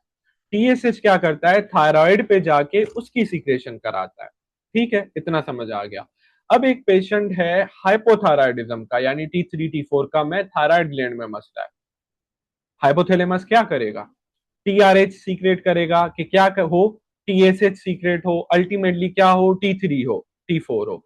तो जब भी पेशेंट के अंदर हाइपोथायराइडिज्म होगा, उसके अंदर अगर बहुत ज्यादा टीआरएच सीक्रेट कर रहा है हाइपोथैलेमस, तो वो इनडायरेक्टली किसको स्टिमुलेट कर रहा होगा, प्रोलेक्टिन की सीक्रेशन को स्टिमुलेट कर रहा होगा। तो इसलिए इन हाइपोथायराइडिज्म वाले पेशेंट्स में हमें क्या मिल सकता है, वंस अगेन एमेनोरिया मिल सकती है, मेंस्ट्रुअल एबनॉर्मलिटीज भी मिल सकती हैं। ठीक है, ये बात याद रखनी है हमें। क्यों, क्योंकि उनमें वंस अगेन वही साइकिल होगी, प्रोलेक्टिन बढ़ा हुआ तो गैलेक्टोरिया, वही एनोवुलेशन, वही एमेनोरिया, वही डिक्रीज लिबिडो। तो ये बात समझ आ गई। तो एक मेल पेशेंट हो हाइपोथायराइडिज्म का, जिसका प्राइमरी मसला कहाँ है, थायराइड में है, तो उसमें हमें क्या मिल सकती है, ड्यू टू प्रोलेक्टिन की सीक्रेशन की वजह से हमें उसमें गैलेक्टोरिया भी मिल सक सॉरी नॉट गैलेक्टोरिया, गायनेकोमेस्टिया भी मिल सकती है। ठीक है, ये बात, ये प्रिंसिपल या कॉन्सेप्ट समझ में आ गया आप लोगों को, क्योंकि ये इंपॉर्टेंट है इस वजह से पूछ रहा हूँ। ये तीनों चीजें, डोपामीन का असर, एफएसएचएलएच के साथ रिलेशनशिप, और हाइपोथायराइडिज्म के साथ रिलेशनशिप। आ गया समझ, यस कर दें तो हम मूव ऑन कर लेते हैं। ओके ठीक है, इसके बाद इसका, अब आप लोग मुझे बताएंगे भाई, जब डोपामीन एंटागोनिस्ट, यानी डोपामीन क्या कर रही है, इनहिबिट कर रही है किसको, प्रोलेक्टिन को, तो प्रोलेक्टिन के ट्रीटमेंट में हम क्या दे सकते हैं, जब प्रोलेक्टिन बढ़ी हुई हो, हाइपर प्रोलेक्टिनीमिया हो, तो हम क्या दे सकते हैं, कोई बताएगा?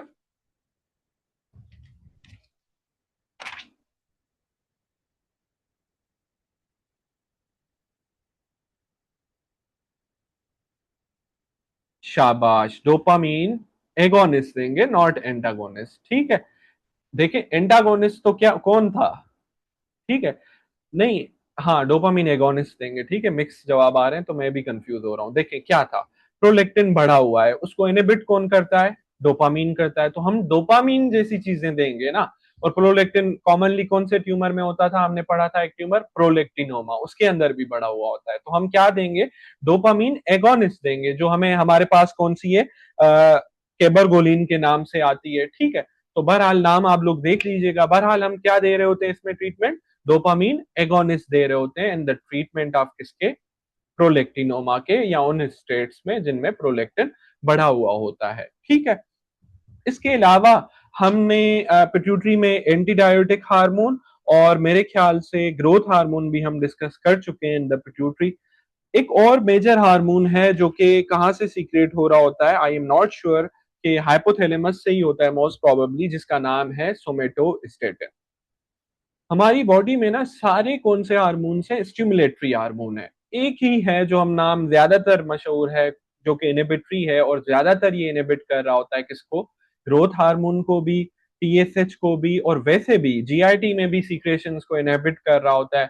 उसका क्या नाम है? सोमेटोस्टेटिन। मैं याद ही रखता हूँ कि भाई इनहिबिटरी, सोमेटोस्टेटिन। तो ये मैं क्यों बता रहा हूँ? भाई देखो, जो सोमेटोस्टेटिन के एनालॉग है ना, या जो सोमेटोस्टेटिन की तरह होंगे, उसके सिंथेटिक डेरिवेटिव्स हम किसमें यूज कर सकते हैं? In the treatment of growth hormone adenoma, GI के ट्यूमर्स में जिनमें सिक्रेशंस बहुत ज्यादा हो जाती है, जैसे ग्लूकागोनोमा हो गया, इंसुलिनोमा हो गया। इन सारे ट्यूमर्स में हम क्या यूज कर सकते हैं? उस सोमेटोस्टेटिन के एनालॉग्स यूज कर सकते हैं। ठीक है भाई, तो ये बात आप लोगों को समझ आ गई। और इसके अलावा बस आप लोग इसको रीड दे दें, अगर हमने कुछ मिस किया है तो मैं बता देता हूँ, मुझे याद नहीं आ रहा कि कौन कौन सी इसमें थे। ठीक है, एक है, बस मैंने देख लिया अभी, हाइपोथैलेमस की सिक्रेशंस क्या होती हैं ज्यादातर? ग्रोथ हार्मोन रिलीजिंग हार्मोन होता है, जो कि ग्रोथ हार्मोन की सिक्रेशन कराएगा।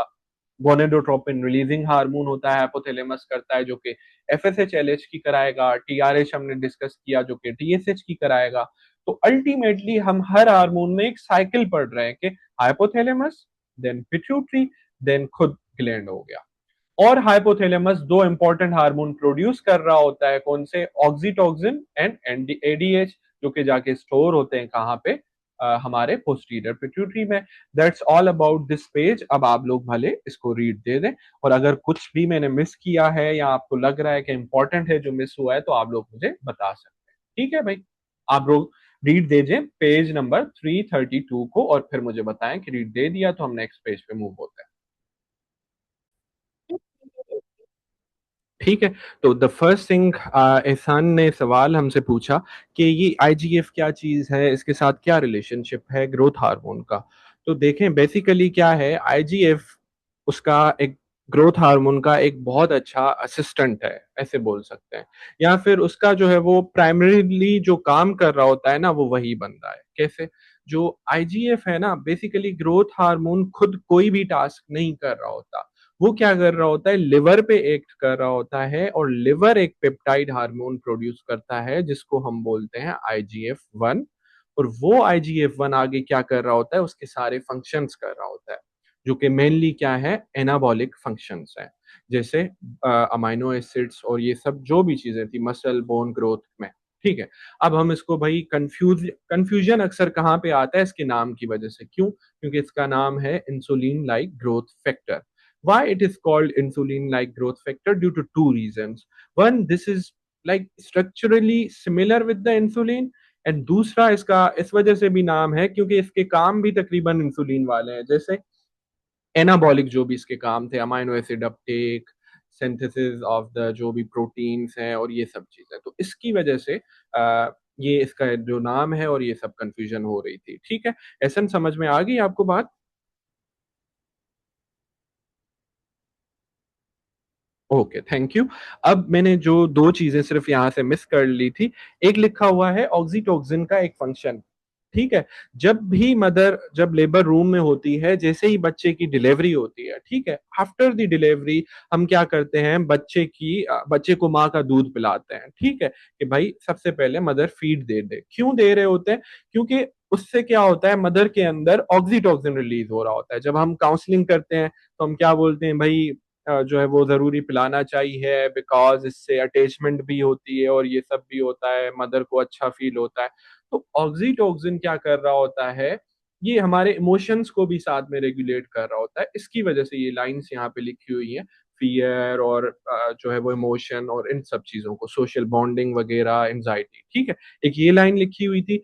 दूसरा ये बात थी कि जब भी प्रोलेक्टिन बढ़ा हुआ होगा, मदर जो है वो लेक्टेशन फेज में है, ठीक है, प्रोलेक्टिन बढ़ा हुआ होगा तो एफएसएचएलएच कम होगा, एफएसएचएलएच कम होगा तो उनकी जो नॉर्मल साइकिल्स थी वो रुक चुकी होंगी due to amenorrhoea and anovulation, ठीक है। तो क्या हो रहा है, mother is indirectly getting a natural form of contraception. तो लेक्टेशन या फिर prolactin provides natural contraception to the mother, ठीक है, अप टू 6 मंथ्स तक ये ज्यादा इफेक्टिव होती है, ठीक है। एक ये बात मैंने मिस की थी। और तीसरी एक चीज लिखी हुई है, वो थोड़ा सा कॉन्सेप्ट आप लोगों को हो सकता है अभी तंग करे, विच इज ल्यूप्रोलाइड। व्हाट इज ल्यूप्रोलाइड, उसको समझने के लिए मैं थोड़ा सा एक ओवरव्यू दे दूं आप लोगों को। देखें होता क्या है। जीएनआरएच कहाँ से सीक्रेट होता है, हाइपोथैलेमस से। वो क्या कर रहा होता है, एफएसएचएलएच को सीक्रेट, एफएसएचएलएच किसको करते हैं, टीएसएच बोल रहा हूँ, टेस्टोस्टेरोन एंड ईस्ट्रोजन सीक्रेट करते हैं, और जो भी स्पर्म और ओवम की मेचुरेशन भी वही करा रहे होते हैं, ठीक है। अब होता क्या है, जब प्यूबर्टी आती है ना, तो ये जो जीएनआरएच है ये पल्सेटाइल फॉर्म में सीक्रेट हो रहा होता है, according to circadian rhythm, according to the need, but this is always secreted in pulsatile form. और ये क्या कर रहा होता है, अल्टीमेटली जो सेकेंडरी सेक्सुअल कैरेक्टरिस्टिक्स हैं, जो ओव्यूलेशन है, जो मेंस्ट्रुअल साइकिल है, या जो मेल में लिबिडो और सारी चीजें हैं, ये मैनेज कर रहा होता है, ठीक है। इतना समझ में आ गया। अब हमने देखा, जब भी जीएनआरएच को हम कंटिन्यूअसली दे रहे होते हैं, क्या, वैसे क्या था, पल्सेटाइल फॉर्म में कभी कम कभी ज्यादा, जो नेचुरल फिजियोलॉजिकल था। जब भी हम, पता है क्या करते हैं, जीएनआरएच को कंटिन्यूअस फॉर्म में दे रहे होते हैं, तो ये क्या करता है, स्टॉप करा देता है एफएसएचएलएच की सीक्रेशन। अल्टीमेटली नीचे क्या, साइकिल पूरी स्टॉप हो जाती है, वो सब चीजें, टेस्टोस्टेरोन, ईस्ट्रोजन, ये साइकिल्स, ठीक है। तो अब हम आते हैं, क्या हुआ कि कुछ ट्यूमर्स हैं, जैसे फॉर सपोज प्रोस्टेट है, ठीक है। प्रोस्टेट कैसे ग्रो कर रहा होता है, with the help of testosterone and DHT. वो कैसे प्रोड्यूस हो रहा है, with the stimulation of FSH and LH. तो हमने क्या किया, हमने ऐसी दवाइयां बनाई जो जीएनआरएच को एगोनिस्ट की तरह के काम कर रही थी, लेकिन वो हम कंटिन्यूअस फैशन में देते हैं, जो कि यूज होती हैं in the treatment of prostate cancer, या फिर कहाँ पे यूज हो सकता है, फिब्रॉइड में यूज हो सकता है, एंडोमेट्रियल हाइपरप्लेजिया में यूज हो सकता है। हमारे ब्रेस्ट कैंसर्स जो आते हैं वो भी कहाँ से ग्रो कर रहे होते हैं, विद कुछ जो है वो ईस्ट्रोजन पॉजिटिव होते हैं। तो ये सारी जो जीएनआरएच एगोनिस्ट थी यूज होती है इन सब के ट्रीटमेंट में, और उस दवाई का नाम है ल्यूप्रोलाइड। आई होप सो कि आपको ये कॉन्सेप्ट समझ आ गया कि ल्यूप्रोलाइड का क्या काम है, और जीएनआरएच कंटिन्यूस फेशन और पल्सेटाइल फेशन में क्या फर्क है उसका। ठीक है, समझ आ गया आप सब लोगों को। तो हम नेक्स्ट टॉपिक की तरफ मूव होते हैं, which is again growth hormone. कुछ और तो किसी को नहीं पूछना, एक बार सिर्फ नो बोल दें तो मैं मूव हो जाता हूँ। इवन आप लोगों को एक लाइन भी समझ ना आए ना, तो आप लोगों को मैं समझा दूंगा, मतलब आप लोग पूछ सकते हैं, ठीक है। अब हमारा नेक्स्ट टॉपिक है, थोड़ा जल्दी चलते हैं, growth hormone. Once again, growth hormone मेरे ख्याल से अब हम बहुत ज्यादा डिस्कस कर चुके हैं कि कहाँ से प्रोड्यूस हो रहा था, एंटीरियर पिट्यूटरी से।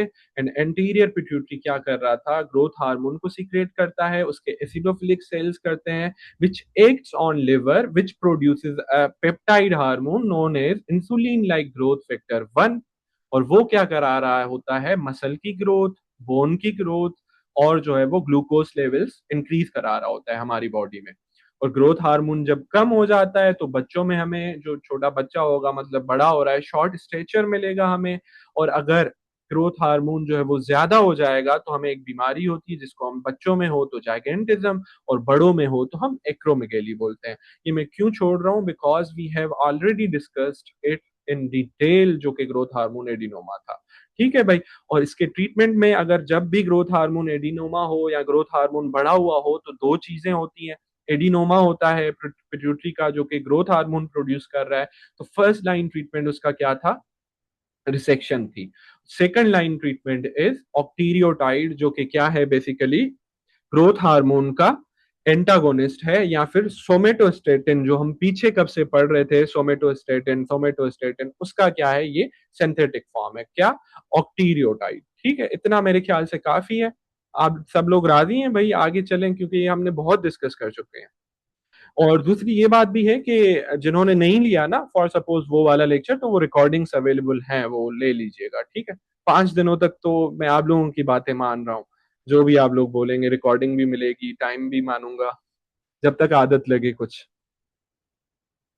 हाँ, एक और चीज जो हम फिजियो में डिस्कस कर सकते हैं, वो क्या कि आपने कभी सोचा है एक्सरसाइज जो लोग करते हैं, जो एथलीट्स होते हैं, उनकी क्यों लाइक मसल ग्रोथ इतनी अच्छी होती है, बोन ग्रोथ इतनी अच्छी होती है? Because stimulation of growth hormone जो दे रही होती है, वो दो तीन चीजें दे रही होती है, एक हाइपोग्लाइसीमिया, एक एक्सरसाइज, दूसरा क्या, स्लीप। इसी वजह से बोलते हैं कि बच्चों में स्लीप बहुत ज्यादा इंपॉर्टेंट है। क्यों? क्योंकि उनका सर्केडियन रिदम मेंटेन रहे, ग्रोथ हार्मोन की तरह कॉर्टिसोल लेवल्स और ये सारे किस तरह से आ रहे होते हैं। इवन जीएनआरएच की सीक्रेशन भी स्लीप और इन सब के साथ एसोसिएटेड है। ठीक है, मेरे ख्याल से growth hormone is enough for now, and then we are moving towards, यहाँ पे दूसरा एक टॉपिक है आपका antidiuretic hormone, which is also known as vasopressin. ये भी हम बहुत ज्यादा डिस्कस कर चुके हैं, जिन्होंने नहीं लिया तो वो लेक्चर रिकॉर्डिंग सुन लें, जो यूट्यूब की लिंक थी। तो एडीएच क्या है बेसिकली? एंटी डायूरेटिक हार्मोन भी उसको बोलते हैं, ठीक है। और ये कहाँ से सीक्रेट हो रहा होता है? पोस्टीरियर पिट्यूटरी से हो रहा होता है। ये बन कहाँ पे रहा होता है, कौन से न्यूक्लियस पे?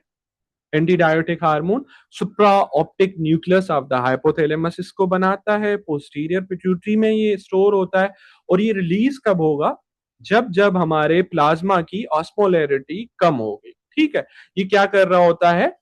ऑस्मोलैरिटी कम या ज्यादा होगी, बेसिकली ये स्टिमुलेशन होती है, या ओवरऑल जो वाटर कंटेंट है हमारी बॉडी में वो कम या ज्यादा होगा, तो ये क्या होगा?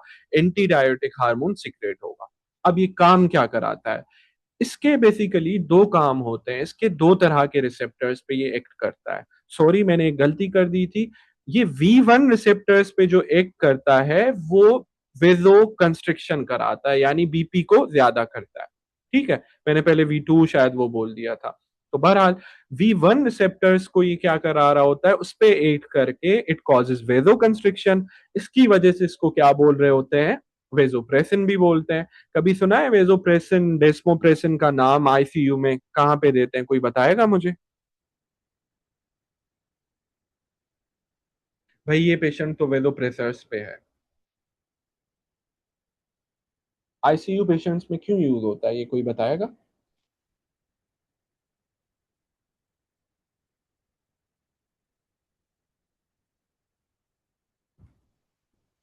अब जवाब देना छोड़ दिया सबने, तुक्का ही मार लें थोड़ा सा।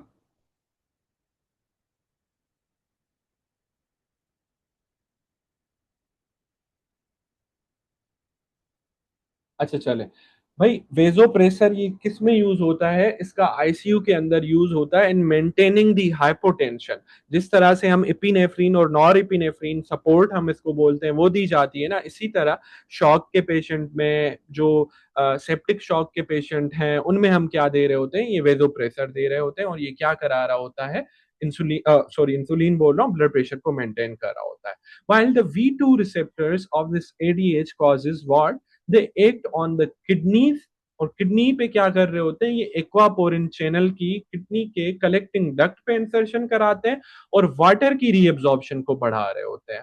तो इसकी वजह से ये क्या, प्लाज्मा ऑस्मोलैरिटी या लैरिटी को मेंटेन कर रहा होता है, ठीक है भाई। तो ये काम है किसका? एंटी डायूरेटिक हार्मोन का। और इसके अलावा अगर हम देखें कि डेस्मोप्रेसिन क्या चीज है? डेस्मोप्रेसिन बेसिकली जब एंटी डायूरेटिक हार्मोन बढ़ा हुआ होता है, तो हमने दो बीमारियां पढ़ी थी, जब बढ़ा हुआ होगा और जब कम होगा। तो हमने कौन सी बीमारियां पढ़ी थी? जब ये बढ़ा हुआ होगा तो syndrome of inappropriate ADH secretion होगी, उसमें पेशेंट को क्या होगा, हाइपोनेट्रीमिया। क्यों? क्योंकि एंटीडायोटिक हार्मोन बढ़ा हुआ है, वो पानी ज्यादा एब्जॉर्ब कर रहा है, ब्लड में पानी ज्यादा है, तो पेशेंट को क्या डेवलप होगी, हाइपोनेट्रीमिया होगी। ठीक है। और अगर ये कम हो एंटीडायोटिक हार्मोन, तो पेशेंट क्या डेवलप करता है, nephrogenic, sorry not nephrogenic, diabetes insipidus develop करता है। और उसके फिर दो फॉर्म्स होते हैं, एक सेंट्रल और एक नेफ्रोजेनिक। जिन्होंने लेक्चर नहीं सुना वो यूट्यूब से सुन लें। ठीक है भाई, ये बात हो गई हमारी किसकी, एडीएच के बारे में। और इसका एक एनालॉग होता है, जब भी इसकी बॉडी में कमी हो तो उसको हम क्या बोलते हैं, एज अ ड्रग के तौर पे यूज करते हैं, उसका नाम है डेस्मोप्रेसिन, जो कि वेजोप्रेसिन का एनालॉग है, मतलब सिंथेटिक फॉर्म है बेसिकली इस चीज का। ठीक है। इसके अलावा मैंने आई होपफुली कि मैंने कोई चीज इसमें से मिस नहीं की है। अब आप जल्दी से इन दो पेजेस को रीड दे दें, बल्कि एक ही पेज है, तो हम आगे मूव करते हैं फिर प्रोलेक्टिन पे। ठीक है, थैंक यू। रीड दे के डन लिखते हैं तो बस फिर मूव होता है। पेज नंबर कौन से को देनी है, 333। ठीक है।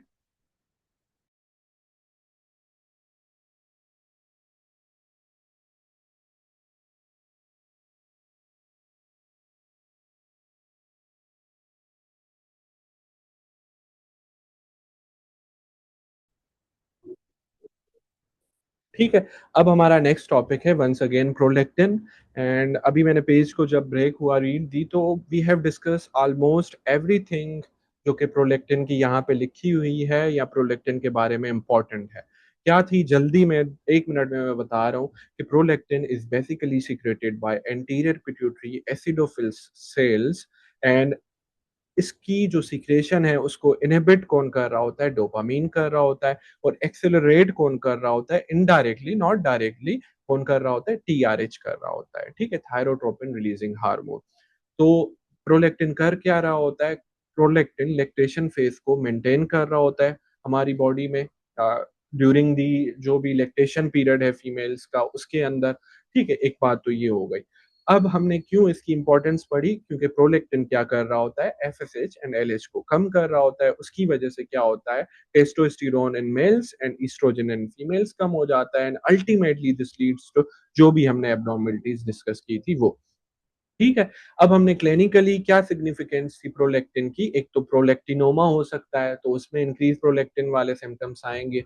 अगर वो फीमेल होगी तो गैलेक्टोरिया वगैरह, एमेनोरिया, और इवन लॉन्ग टर्म में जाके वो ऑस्टियोपोरोसिस भी करा सकती है। अगर वो फीमेल मेल पेशेंट होगा तो प्रोलेक्टिन इंक्रीज होगी, तो which can this can lead to gynaecomastia, testicular atrophy, decrease libido, semen analysis में हमें क्या, डिक्रीज स्पर्म काउंट मिलेगी। ये सब चीजें मिल रही होंगी प्रोलेक्टिन के बढ़े हुए होने की वजह से। ठीक है। इसके अलावा अगर वो एडिनोमा था तो हमें क्या मिल रहा होता है, हेडेक के सिम्टम्स मिल रहे होते हैं। और दूसरा क्या, ऑप्टिक क्याज्मा को अगर वो कंप्रेस कर रहा होता है तो वी सी बायोटेम्पोरल हेमिनोपिया। ये एक अलग टॉपिक है, हम कभी ना कभी डिस्कस करेंगे। तो बहरहाल डोपामीन क्या कर रहा था, डोपामीन नॉर्मली इनहिबिट कर रहा था किसको, प्रोलेक्टिन की सिक्रेशन को। अब अगर हम किसी पेशेंट को क्या देंगे, ऐसी चीजें देंगे जो डोपामीन को रोक रही हो, यानी उसके एंटागोनिस्ट हो, यानी डोपामीन के इफेक्ट खत्म हो गए। कौन सी दवाइयां थी, एंटीसाइकोटिक्स थी, मेटक्लोरप्रोमाइड जो कि एंटी एमेटिक है, और this is also use in gastroparesis in diabetic patients. तो क्या होता था कि इन पेशेंट्स में डोपामीन के असर को कम होने की वजह से क्या बढ़ जाता था, प्रोलेक्टिन बढ़ जाता था, और ये सारे सिम्टम्स आते थे। दूसरा हमने पढ़ा, जब भी हमारे पास एक हाइपोथायराइडिज्म का पेशेंट आता है जिसका प्रॉब्लम लाए करता हो खुद थायराइड ग्लैंड में, तो सेकेंडरी क्या बढ़ जाता है, टीआरएच, थायरोट्रोपिन रिलीजिंग हार्मोन। वो किसकी सीक्रेशन कराता है, टीएसएच की। साथ में वो किसकी कराता था, टीएसएच की करा रहा है कि थायराइड पे एक्ट करे, लेकिन साथ में वो किसकी करा रहा होता था, प्रोलेक्टिन की भी सिक्रेशन। ठीक है, जो मैंने बोला था इनडायरेक्ट अफेक्टेड। तो we can see increase prolactin in hypothyroid patient also. और हमने अल्टीमेटली पढ़ा कि प्रोलेक्टिन बढ़े हुए होने की वजह से जो हम ट्रीटमेंट दे रहे होते हैं वो क्या दे रहे होते हैं, डोपामीन के एनालॉग या डोपामीन के एगोनिस्ट दे रहे होते हैं, जिसमें हमें केबरगोलिन मैंने एक नाम बताया था। अब आप लोग रीड दे दें, ये सब यही सब लिखा हुआ है। तो हम आज के मोस्ट इंपॉर्टेंट टॉपिक पे मूव करें, जिसका नाम है थायराइड। ठीक है, अब आप लोग रीड दे दें जल्दी से।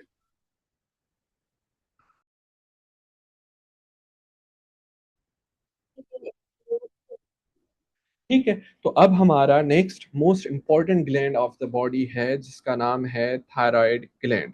ठीक है। ये बायलोब ग्लैंड होता है और ये कहाँ पे होता है, हमारा नेक का स्ट्रक्चर है। We have already discussed about its anatomy in embryology. Embryo में हमने पढ़ा था कि इट हैज लाइक, इसका अगर रेमिनेंट रह जाता है तो which can lead to anterior midline neck mass swelling which is known as thyroid, sorry, thyroglossal duct cyst. ठीक है, इतना तो हो गया। अब हम आते हैं इसकी एनाटॉमी एंड फिजियो के पास। ठीक है। तो हिस्टोलॉजिकली अगर हम थायराइड ग्लैंड को देखें तो हमें क्या नजर आ रहा होता है उसमें, हमें नजर आ रहा होता है कि थायराइड ग्लैंड बेसिकली ऐसे ऐसे गोल एक छोटे सेल्स का बना हुआ है और सेंटर में एक पिंक सा मटेरियल पड़ा हुआ है। उसका क्या नाम होता है और उन सेल्स का नाम क्या होता है, उन सेल्स का नाम होता है फॉलिक्यूलर सेल्स। और जो बीच में सेंटर में एक मटेरियल पिंक सा पड़ा होता है वो कोलॉइड होता है। अब फॉलिक्यूलर सेल्स क्या है, कोलॉइड क्या है। Follicular cells basically functional cells हैं थायराइड के, जो कि क्या बनाते हैं, थायरोग्लोबुलिन। और वो स्टोर कहाँ पे हो रहा होता है, इस कॉलॉइड में स्टोर होता है। और ये मिक्स्ड मटेरियल होता है, थायराइड का भी, थायरोग्लोबुलिन का भी, आयोडीन भी थोड़ी बहुत होती है और दूसरे सेल्स भी हो सकते हैं इसमें। ठीक है, इतना कॉन्सेप्ट क्लियर हो गया। This is the like functional unit of the thyroid. ठीक है। इसके बाद हम आते हैं, एक थायराइड हार्मोन है वो बनता कैसे है।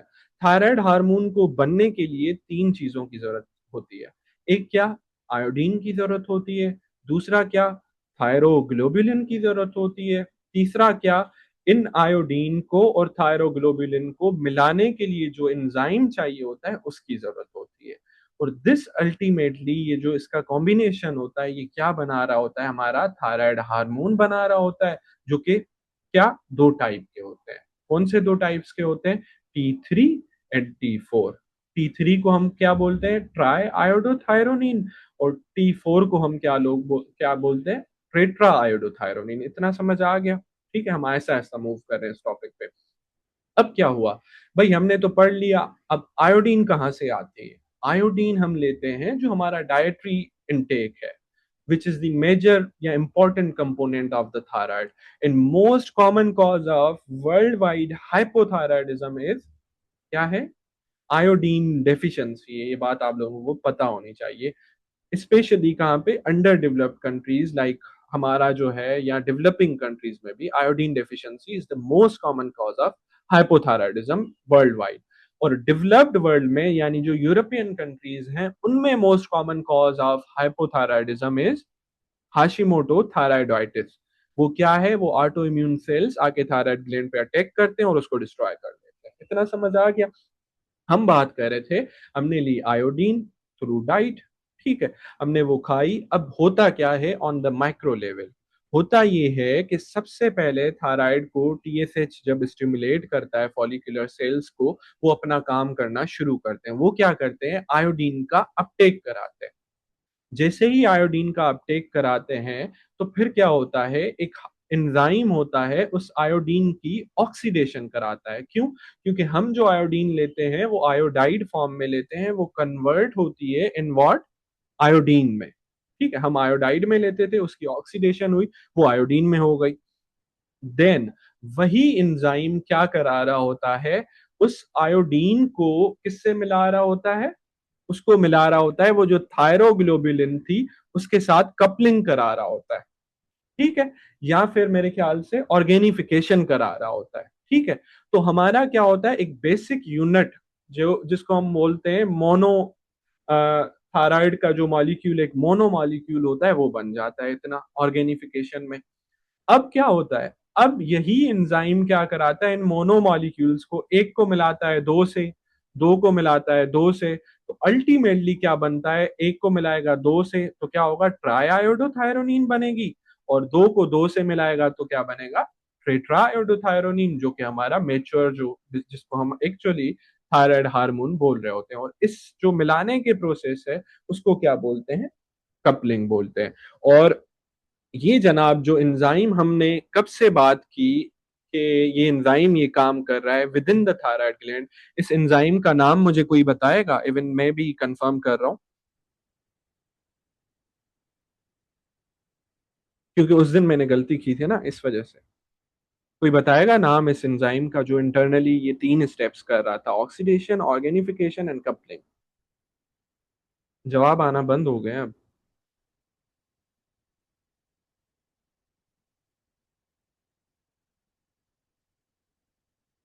चलें भाई, कोई भी जवाब नहीं देना चाह रहा। तो थायराइड पर ऑक्सीडेज ये एंजाइम होता है जो कि इस सारे प्रोसेस को कैरी आउट कर रहा होता है, ठीक है। अब क्या प्रोड्यूस हो गया हमारे पास? Ultimately T3 and T4 produce हो गए। अब क्या हुआ? अब जो ज्यादातर कंटेंट में प्रोड्यूस होता है ना, वो कौन सा होता है हमारे थायराइड ग्लैंड के अंदर? T4 प्रोड्यूस हो रहा होता है, जिसका नाम है टेट्रा आयोडोथायरोनिन। अब ये T4 कहाँ जाता है? बॉडी में, थ्रू कैरियर प्रोटीन, थ्रू जो फ्री फॉर्म है उसके अंदर। लेकिन पता है क्या? जो सॉरी जो इंपॉर्टेंट फंक्शन इसका कर रहा होता है, वो कौन कर रहा होता है? वो T3 कर रहा होता है। तो भाई हमारा थायराइड तो क्या कर रहा है? हमारा तो मेजरली प्रोड्यूस ही T4 कर रहा है। तो एक और एंजाइम है जो कि पेरिफेरली क्या करता है? इस T4 को कन्वर्ट करता है T3 के अंदर, यानी मोर एक्टिव फॉर्म के अंदर, मोर पोटेंट फॉर्म के अंदर। T3 क्या है? Basically more active, more potent form है। तो और टिश्यू लेवल पे भी काम ज्यादातर कौन कर रहा होता है? T3 कर रहा होता है। तो ये जो एंजाइम है जो T4 को कन्वर्ट कर रहा है T3 के अंदर, इसको हम बोलते हैं 5D आयोडीनेज। ठीक है, ये बात समझ आ गई होपफुली थायराइड की सिंथेसिस के बारे में। अब थायराइड काम क्या कर रहा होता है, ये बातें याद रखनी है। मैं अभी एक चीज इसके साथ कनेक्ट करूंगा, ठीक है। अब थायराइड काम क्या कर रहा होता है भाई? थायराइड बेसिकली हमारा मेजर जो है वो मेटाबॉलिक रेगुलेटर है हमारी बॉडी के अंदर। बच्चों में इसका बहुत ज्यादा इंपॉर्टेंट काम होता है। बड़ों में क्या कर रहा होता है? ये ब्लड ग्लूकोज को बढ़ा रहा होता है, ये मेटाबॉलिज्म यानी सोडियम पोटेशियम पंप और ये सब चला रहा होता है। सिंपथेटिक जो हमारी स्टिमुलेशन है उसको, उसकी बेसिकली सिनर्जिज्म कर रहा होता है। मुझे बोलना नहीं आ रहा शायद वर्ड। कर क्या रहा होता है? बेसिकली साइनर्जेटिक इफेक्ट दे रहा होता है, ये बोलना चाह रहा था मैं। तो क्या होता है कि लाइक जो सिंपथेटिक सिस्टम ऑलरेडी काम कर रहा है, लेकिन थायराइड के होने की वजह से वो क्या होता है? वो beta receptors are more sensitive to basically sympathetic stimulation. और दूसरा, ये थोड़ा बहुत खुद भी डायरेक्टली क्या कर रहा होता है? स्टिमुलेट कर रहा होता है। तो that's why we see what? Increase heart rate, systolic hypertension, tachycardia, वही एक ही बात हो गई, इंक्रीज बीपी। ये सब चीजें हमें क्यों मिल रही होती हैं? इसी वजह से मिल रही होती है। और मैंने एक बात बोली, ये सोडियम पोटेशियम पंप को बढ़ा रहा होता है। अल्टीमेटली क्या कर रहा होता है? बॉडी के मेटाबॉलिज्म को बढ़ा रहा होता है। बॉडी का मेटाबॉलिज्म बढ़ेगा तो अल्टीमेटली क्या होगा? बॉडी का टेम्परेचर बढ़ेगा। तभी हम क्या बोलते हैं, जब हाइपरथायराइडिज्म होती है तो क्या होता है? पेशेंट गर्मी उसको ज्यादा लगती है, उसका टेम्परेचर बढ़ा हुआ होता है। और दूसरा क्या? This is the main reason behind patient का वेट लॉस क्यों हो रहा है। क्यों हो रहा है? क्योंकि मेटाबॉलिज्म बॉडी का हाई है, हालांकि भले उसको भूख लग रही है ज्यादा, फिर भी मेटाबॉलिज्म हाई की होने की वजह से बॉडी की जो टोटल एनर्जी नीड है वो ज्यादा है। और इसकी वजह से हाइपरथायराइडिज्म में क्या हो रहा होता है? वेट लॉस हो रहा होता है। ये तो हमने बातें कर ली एडल्ट्स की। बच्चों में क्या हो रहा होता है? अच्छा, ट्रिमर भी क्यों हो रहे होते हैं हाइपरथायराइडिज्म के पेशेंट में? क्यों? क्योंकि सिंपथेटिक स्टिमुलेशन बड़ी होती है। हम कोई प्रेजेंटेशन देने जा रहे होते हैं, स्टेज का किसी को डर लग रहा होता है, मुझे डर लग रहा होता है, जूम पे क्लास को पढ़ाना है। तो क्या होता है? हमारा सिंपथेटिक रिस्पॉन्स बढ़ जाता है। तो क्या हो रहा होता है? आपने देखा होगा कोई कांप रहा होता है, ठीक है, हाथ उसके थोड़े बहुत कांप रहे होते हैं। तो बेसिकली क्या होता है? This sympathetic system also like हमारी मसल्स का इनवॉलेंट्री कंट्रेक्शन को भी बढ़ा देता है। तो ये जो कांप रहा होता है ना पेशेंट, वो भी किसकी वजह से होता है? सिंपथेटिक स्टिमुलेशन से आते हैं हम आहिस्ता आहिस्ता। तो स्टेज ये जो जिसको भी ये इश्यूज होते हैं, हम उनको क्या दे रहे होते हैं? Beta blocker as a treatment दे रहे होते हैं। इसको हम साइकेट्री में कोई सोशल एंजाइटी या स्टेज एंजाइटी भी बोल रहे होते हैं। बहरहाल टॉपिक पे आते हैं। दूसरा क्या? बच्चों में इसका क्या किरदार है थायराइड हार्मोन का? भाई देखो, बच्चों के अंदर जो सबसे इंपॉर्टेंट थायराइड का किरदार है वो है ब्रेन मैचुरेशन। Most important. अगर किसी बच्चे में हाइपोथायराइडिज्म होती है, हम उसको क्या बोलते हैं भाई? This is also known as cretinism. और most common cause again is mother को क्या थी? आयोडीन डेफिशिएंसी थी, या थायराइड हार्मोन उस बच्चे का कंजेनाइटली बना ही नहीं, या कोई ऑटो इम्यून थी। तो बहरहाल बच्चे में क्या होती है, क्रेटिनिज्म होती है, और क्रेटिनिज्म कैसे प्रेजेंट कर रही होती है, बच्चा हमें क्या नजर आता है, फ्लॉपी सा, इनएक्टिव सा बच्चा, टंग टंग उसकी प्रोट्यूड कर रही होती है, मैक्रोग्लोसिया नजर आती है, umbilical hernia is highly highly associated with hypothyroidism या क्रेटिनिज्म हम बोल सकते हैं। और पेल सा, क्यों, क्योंकि जॉन्डिस उनमें बहुत ज्यादा हो जाती है इन बच्चों में। तो ये सारी बातें याद रखनी है। क्रेटिनिज्म हम ज्यादा डिटेल में डिस्कस करेंगे, ये बच्चों में क्यों, और उस बच्चे को जल्दी से जल्दी हमें ट्रीट करना होता है। तो ट्रीट क्या, ताकि उसकी ब्रेन मेचुरेशन प्रॉपरली हो जाए, उसका जो मेटाबॉलिज्म है वो मेंटेन रहे। तो this was all about the functions of the thyroid gland. अब सिर्फ एक आखिरी बात मुझे इस टॉपिक में बोलनी है, वो इसके अंदर जो हम ड्रग्स यूज कर रहे होते हैं, दवाइयां, बेसिकली फार्माकोलॉजी। थायराइड के ट्रीटमेंट में ना हम चार तरह की ड्रग्स पढ़ रहे होते हैं। एक सिम्टोमेटिक ट्रीटमेंट होता है, हाँ, हाइपोथायराइडिज्म में हम लीवोथायरोक्सिन देते हैं, शाबाश एहसान। हाइपोथायराइडिज्म में, वैसे मैं बता रहा हूँ थायराइड में कौन सी फार्माकोलॉजी है, ठीक है। तो 3 से 4 तरह की ड्रग्स दे रहे होते हैं थायराइड हार्मोन को कम करने के लिए, यानी हाइपरथायराइडिज्म के पेशेंट्स में। और हमने अभी फिजियो इतनी अच्छी पढ़ी है, तो हम क्या करेंगे, उसको कनेक्ट करेंगे इन द फार्माकोलॉजी। कैसे? बीटा ब्लॉकर किरण बोल रही है, शाबाश। अब देखें कौन सी वो है, 1 मिनट सिर्फ, हाँ, ओके। होता क्या है कि जो हमारे पास आ रही है सबसे पहले बीटा ब्लॉकर। जो भी पेशेंट हमारे पास ईआर में आता है विद थायराइड स्ट्रॉम, यानी बहुत बुरे सिम्टम्स हैं या इनिशियल प्रेजेंटेशन होती है, तो सबसे पहले हम उसको जो दवाई देते हैं, जो कि मोस्ट इंपॉर्टेंट है for the symptomatic control, is beta blocker. क्यों? क्योंकि हमने पढ़ा था थायराइड क्या करता था, सिंपैथेटिक जो रिस्पॉन्स था उसको इंक्रीज कर रहा था, उनके रिसेप्टर्स पे एक्ट कर रहा था।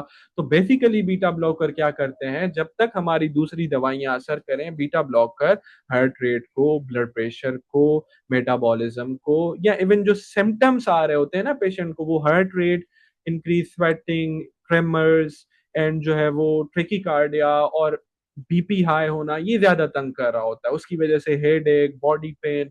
तो क्या होता है, बीटा ब्लॉकर्स बेसिकली अक्यूटली क्या कर लेते हैं, उसको कम कर लेते हैं। एक बीटा ब्लॉकर हमने पढ़ ली। इसके अलावा बीटा ब्लॉकर ये काम कैसे करते हैं, एक तो कैसे कर रहे थे, बेसिकली क्या कर रहे थे, ये रिसेप्टर को रोक रहे थे। दूसरा किरदार इनका कहाँ पे होता है, जब ये T4 T3 में कन्वर्ट हो रहा था, उसको भी ये स्टॉप कर रहे होते हैं, ठीक है। आई एम नॉट श्योर, ये फिर भी हम कंफर्म कर लेंगे बुक से। दूसरी सेम इसी तरह की दवाइयां होती हैं जो कि हम ज्यादा यूज नहीं करते हैं, लेकिन थायराइड स्ट्रॉम में यूज कर रहे होते हैं, वो कौन सी है, ग्लूकोकॉर्टिकॉइड्स, है ये। ग्लूकोकॉर्टिकॉइड्स भी हम क्या कर रहे होते हैं, इसी काम में लगी होती हैं, लेकिन ज्यादा हम बीटा ब्लॉकर इस वजह से यूज करते हैं, वो ज्यादा सेफ होती है, उनकी सेफ्टी प्रोफाइल, साइड इफेक्ट ज्यादा इतने नहीं है, तो इस वजह से, ठीक है। बहरहाल ये हो गई एक हमारी बीमारी। इसके बाद हमारी, सॉरी, बीमारी नहीं, ड्रग। इसके बाद हमारी दूसरी ड्रग है, वो क्या है, वो है दो एंटी थायराइड ड्रग, जिसमें क्या है, पीटीयू है एंड मेथिमेजोल है। सही है, प्रोपोफाइल थायोयूरासिल है एंड मेथिमेजोल है। वो भी क्या है, एंटी थायराइड दवाइयां हैं। अब पीटीयू क्या करती है, ये दोनों एंजाइम्स को रोकती है, यानी उधर synthesis of the thyroid gland भी जो भी हो रही थी वो भी रोकेगी, यानी कौन सा, थायराइड पर ऑक्सीडेज को भी रोकती है। और peripheral conversion T4 to T3 में हो रही होती है, उसको भी ये रोक रही होती है, यानी थायराइड, सॉरी, 5D आयोडीनेज को भी ये रोक रही होती है, कौन, पीटीयू। वाइल द मेथिमेजोल क्या कर रही होती है, सिर्फ जो इंटरनली जो थायराइड ग्लैंड की सिंथेसिस थी उसको रोक रही होती है। तो आई होप कि किसको रोक रही होती है, बेसिकली थायराइड पर ऑक्सीडेज को, यानी कपलिंग, ऑर्गेनिफिकेशन और ये सारे ऑक्सीडेशन, ये सब नहीं हो रहा होता। तो अल्टीमेटली क्या होता है, पेशेंट में थायराइड का जो है वो लेवल्स कम होते हैं और पेशेंट ट्रीट हो जाता है उससे। ये बात तो हो गई कौन सी, एंटी थायराइड दवाइयों की। एक और चीज हम थायराइड में कॉमनली सुन रहे होते हैं, वो आयोडीन और रेडियो एक्टिव आयोडीन, ठीक है। रेडियो एक्टिव आयोडीन के दो यूजेस हैं इन द थायराइड पैथोलॉजीज। एक क्या, कि रेडियो एक्टिव आयोडीन यूज होती है इमेजिनिंग के तौर पे, क्यों, क्योंकि क्या होता है, थायराइड आयोडीन को अपटेक करता है, हम पेशेंट को क्या देते हैं, रेडियो एक्टिव आयोडीन, फिर हम वो देख रहे होते हैं एक्सरेज या सीटी वगैरह में, और अल्टीमेटली हमें नजर आ रहा होता है पूरा थायराइड ग्लैंड के कहीं कोई नोड्यूल है, अपटेक ज्यादा है, कम है, ज्यादा हम डिटेल में डिस्कस करेंगे। दूसरा क्या यूज है रेडियो एक्टिव आयोडीन अपटेक का, वो ये है, not radio active iodine Uptake, radio active iodine का दूसरा क्या यूज है कि ये यूज होती है थायराइड को डिस्ट्रॉय करने में उन पेशेंट्स में जिनको थायराइड कैंसर है, थायराइड ग्वाइटर है या हाइपरथायराइडिज्म है, और वो या दवाइयों से ठीक नहीं हो रहे या सर्जिकली फिट नहीं है, तो हम क्या करते हैं, रेडियो एक्टिव आयोडीन का हाई लोड देते हैं, अल्टीमेटली थायराइड वो गेन करता है और क्या होता है, डिस्ट्रॉय हो जाता है। अब एक और चीज आप लोग सर्जरी में पढ़ोगे, वो क्या चीज होती है, वो ये चीज होती है कि हम क्या करते हैं, थायराइड ना दो उसके मसले हैं। जब भी थायराइड के पास बहुत बड़ा आयोडीन लोड आता है ना, तो थायराइड दो मोड्स में आ जाता है। या तो वो अपना फंक्शन बिल्कुल ही बंद कर देगा, शट डाउन कर लेगा, या तो फिर वो क्या कर रहा होता है, अपना फंक्शन बहुत बढ़ा देता है, सिंथेसिस इंक्रीज कर लेता है। तो इन दोनों इफेक्ट्स को देखते हुए नाम दिए गए इन दोनों इफेक्ट्स को। जब हम थायराइड को आयोडीन का लोड दें, और ये फिजियोलॉजिकल होता है कंप्लीटली, और ज्यादातर ये भी होता है कि बॉडी को नीड क्या है, एक नॉर्मल फंक्शनिंग थायराइड है ना, तो जब हम उसको क्या देते हैं, आयोडीन लोड देते हैं, क्या होता है, थायराइड अचानक से अपना फंक्शन शट डाउन कर लेता है। और मैं इसको ऐसे याद रखता हूँ, चेक ऑफ इफेक्ट। मैं क्या बोलता हूँ भाई, थायराइड चोक हो गया, यानी वो अपना काम ही उसने छोड़ दिया। और दूसरा कौन सा हम पढ़ रहे होते हैं, वो ये होता है कि जब भी हम थायराइड को आयोडीन लोड देंगे तो थायराइड हाइपर फंक्शनिंग मूड में चला जाएगा, और उसको बेस्डो इफेक्ट या फिनोमेना बोल रहे होते हैं। आप पूरा नाम पढ़ लीजिएगा, 3 वर्ड नेम्स हैं दोनों, तो ये देख लीजिएगा कौन से नाम है। ये मैं क्यों पढ़ा रहा हूँ भाई, देखें इसके दो क्लिनिकल यूजेस हैं। एक ये कि आप लोग सर्जरी में पढ़ोगे, जब भी हम किसी पेशेंट को थायराइडेक्टोमी करते हैं और देखते हैं बहुत बड़ा गॉइटर है, बहुत बड़ा ग्लैंड है, तो हम क्या करते हैं, उस पेशेंट को आयोडीन लोड देते हैं 10 से 15 दिन पहले, जिसको हम ल्यूगोल आयोडाइड बोलते हैं। और उससे क्या होता है, थायराइड की वेस्कुलरिटी एंड थायराइड की एट्रोफी होती है, जिसकी वजह से क्या होता है, थायराइड की सर्जरी आसान हो जाती है, ब्लीडिंग का रिस्क भी कम हो जाता है। ठीक है, ये कौन सा इफेक्ट दिया थायराइड ने, बेसिकली वो फिनोमेना कौन सा था, वोल्फ चेकऑफ इफेक्ट था। दूसरा हम एक दवाई पढ़ते हैं अमायोड्रोन, जो कि क्या है, एक एंटी रिदमिक दवाई है। और वो भी क्या कर रही होती है, इसके अंदर शायद एक आयोडीन कंपोनेंट होता है या आयोडीन की तरह एक्ट करती है। ये क्या कर रही होती है, ये भी हम किसी पेशेंट को लॉन्ग टर्म में दे रहे होते हैं ना, तो दो तरह से पेशेंट आ रहा होता है, कभी हाइपर से कभी हाइपो से। कुछ पेशेंट्स में हाइपर होता है, कभी कुछ पेशेंट्स में हाइपो। तो हमने ये सीखा कि amiodarone can also present as like Wolff Chaikoff effect, या फिर बेस्डो इफेक्ट या बेस्डो फिनोमेना। शायद मैं प्रोनाउंस भी गलत कर रहा हूं, तो आप लोग देख लीजिएगा एग्जैक्ट नेम इस चीज का क्या है।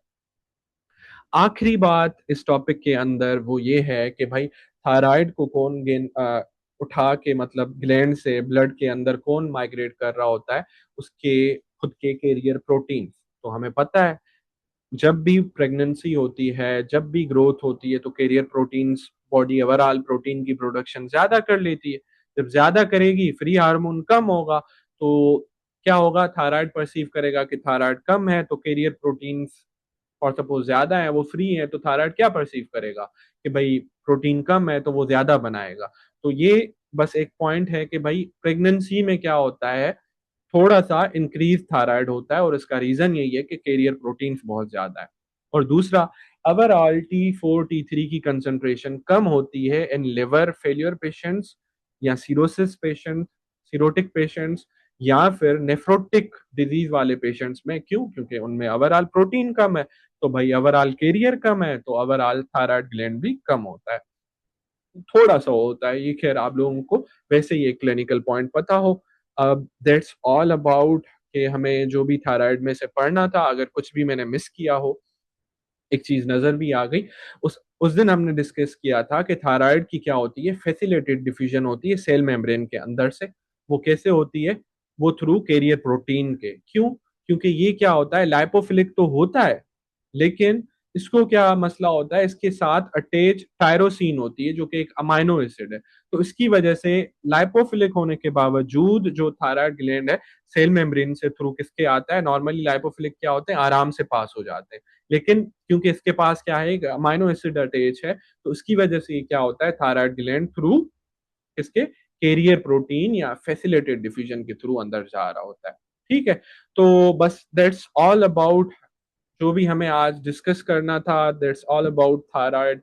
और इसके अलावा और कुछ भी नहीं है मेरे ख्याल से। अब आप लोगों को अगर कुछ भी रीड देनी हो या कुछ भी करना हो तो आप लोग बाद में दे दीजिएगा। और यू कैन लाइक अगर आपको कुछ पूछना है, कोई भी फीडबैक देना है तो ज़रूर दिया करें लेक्चर के बारे में, ताकि मैं अपने आप को इम्प्रूव कर सकूँ और हम लोग अपनी क्लास को इम्प्रूव कर सकें। नो डाउट ये बहुत ज़्यादा टाइम होता है और बहुत ज़्यादा आप लोग डेडिकेशन दे रहे हो, और ज़ाहिर-सी बात है हम कॉलेज को छोड़ के एक अलग क्लास ले रहे हैं 2 घंटे की, एक्स्ट्रा पे कर रहे हैं, एक्स्ट्रा टाइम दे रहे हैं, एक्स्ट्रा एनर्जी दे रहे हैं, तो बट बिलीव मी ये सब कुछ अल्टीमेटली वर्थ इट होता है जब हम लोग ये सब पूरा कर चुके होते हैं। सिर्फ ये बात नहीं है कि मुझसे ही पढ़ना है तो मैं इस वजह से बोल रहा हूँ। ओवरऑल आप लोगों को कहीं से भी पढ़ो लेकिन इस बुक को एक बार पूरी कर लो। यू विल रियलाइज़ कि आपका सब कनेक्ट हो जाएगा। पिछले जो आपके 5 साल हैं वो भी कनेक्ट हो जाएँगे और आपके जो बाद में टेस्ट आने हैं वो भी बहुत आसान हो जाएगा। Even final year exam I reassure you guys कि भाई फाइनल ईयर एग्ज़ाम आपका आराम से निकल जाएगा अगर आपकी ये बहुत अच्छी पढ़ी हुई है तो। ठीक है? Thank you so much. आप लोग भले मीटिंग लीव कर सकते हैं।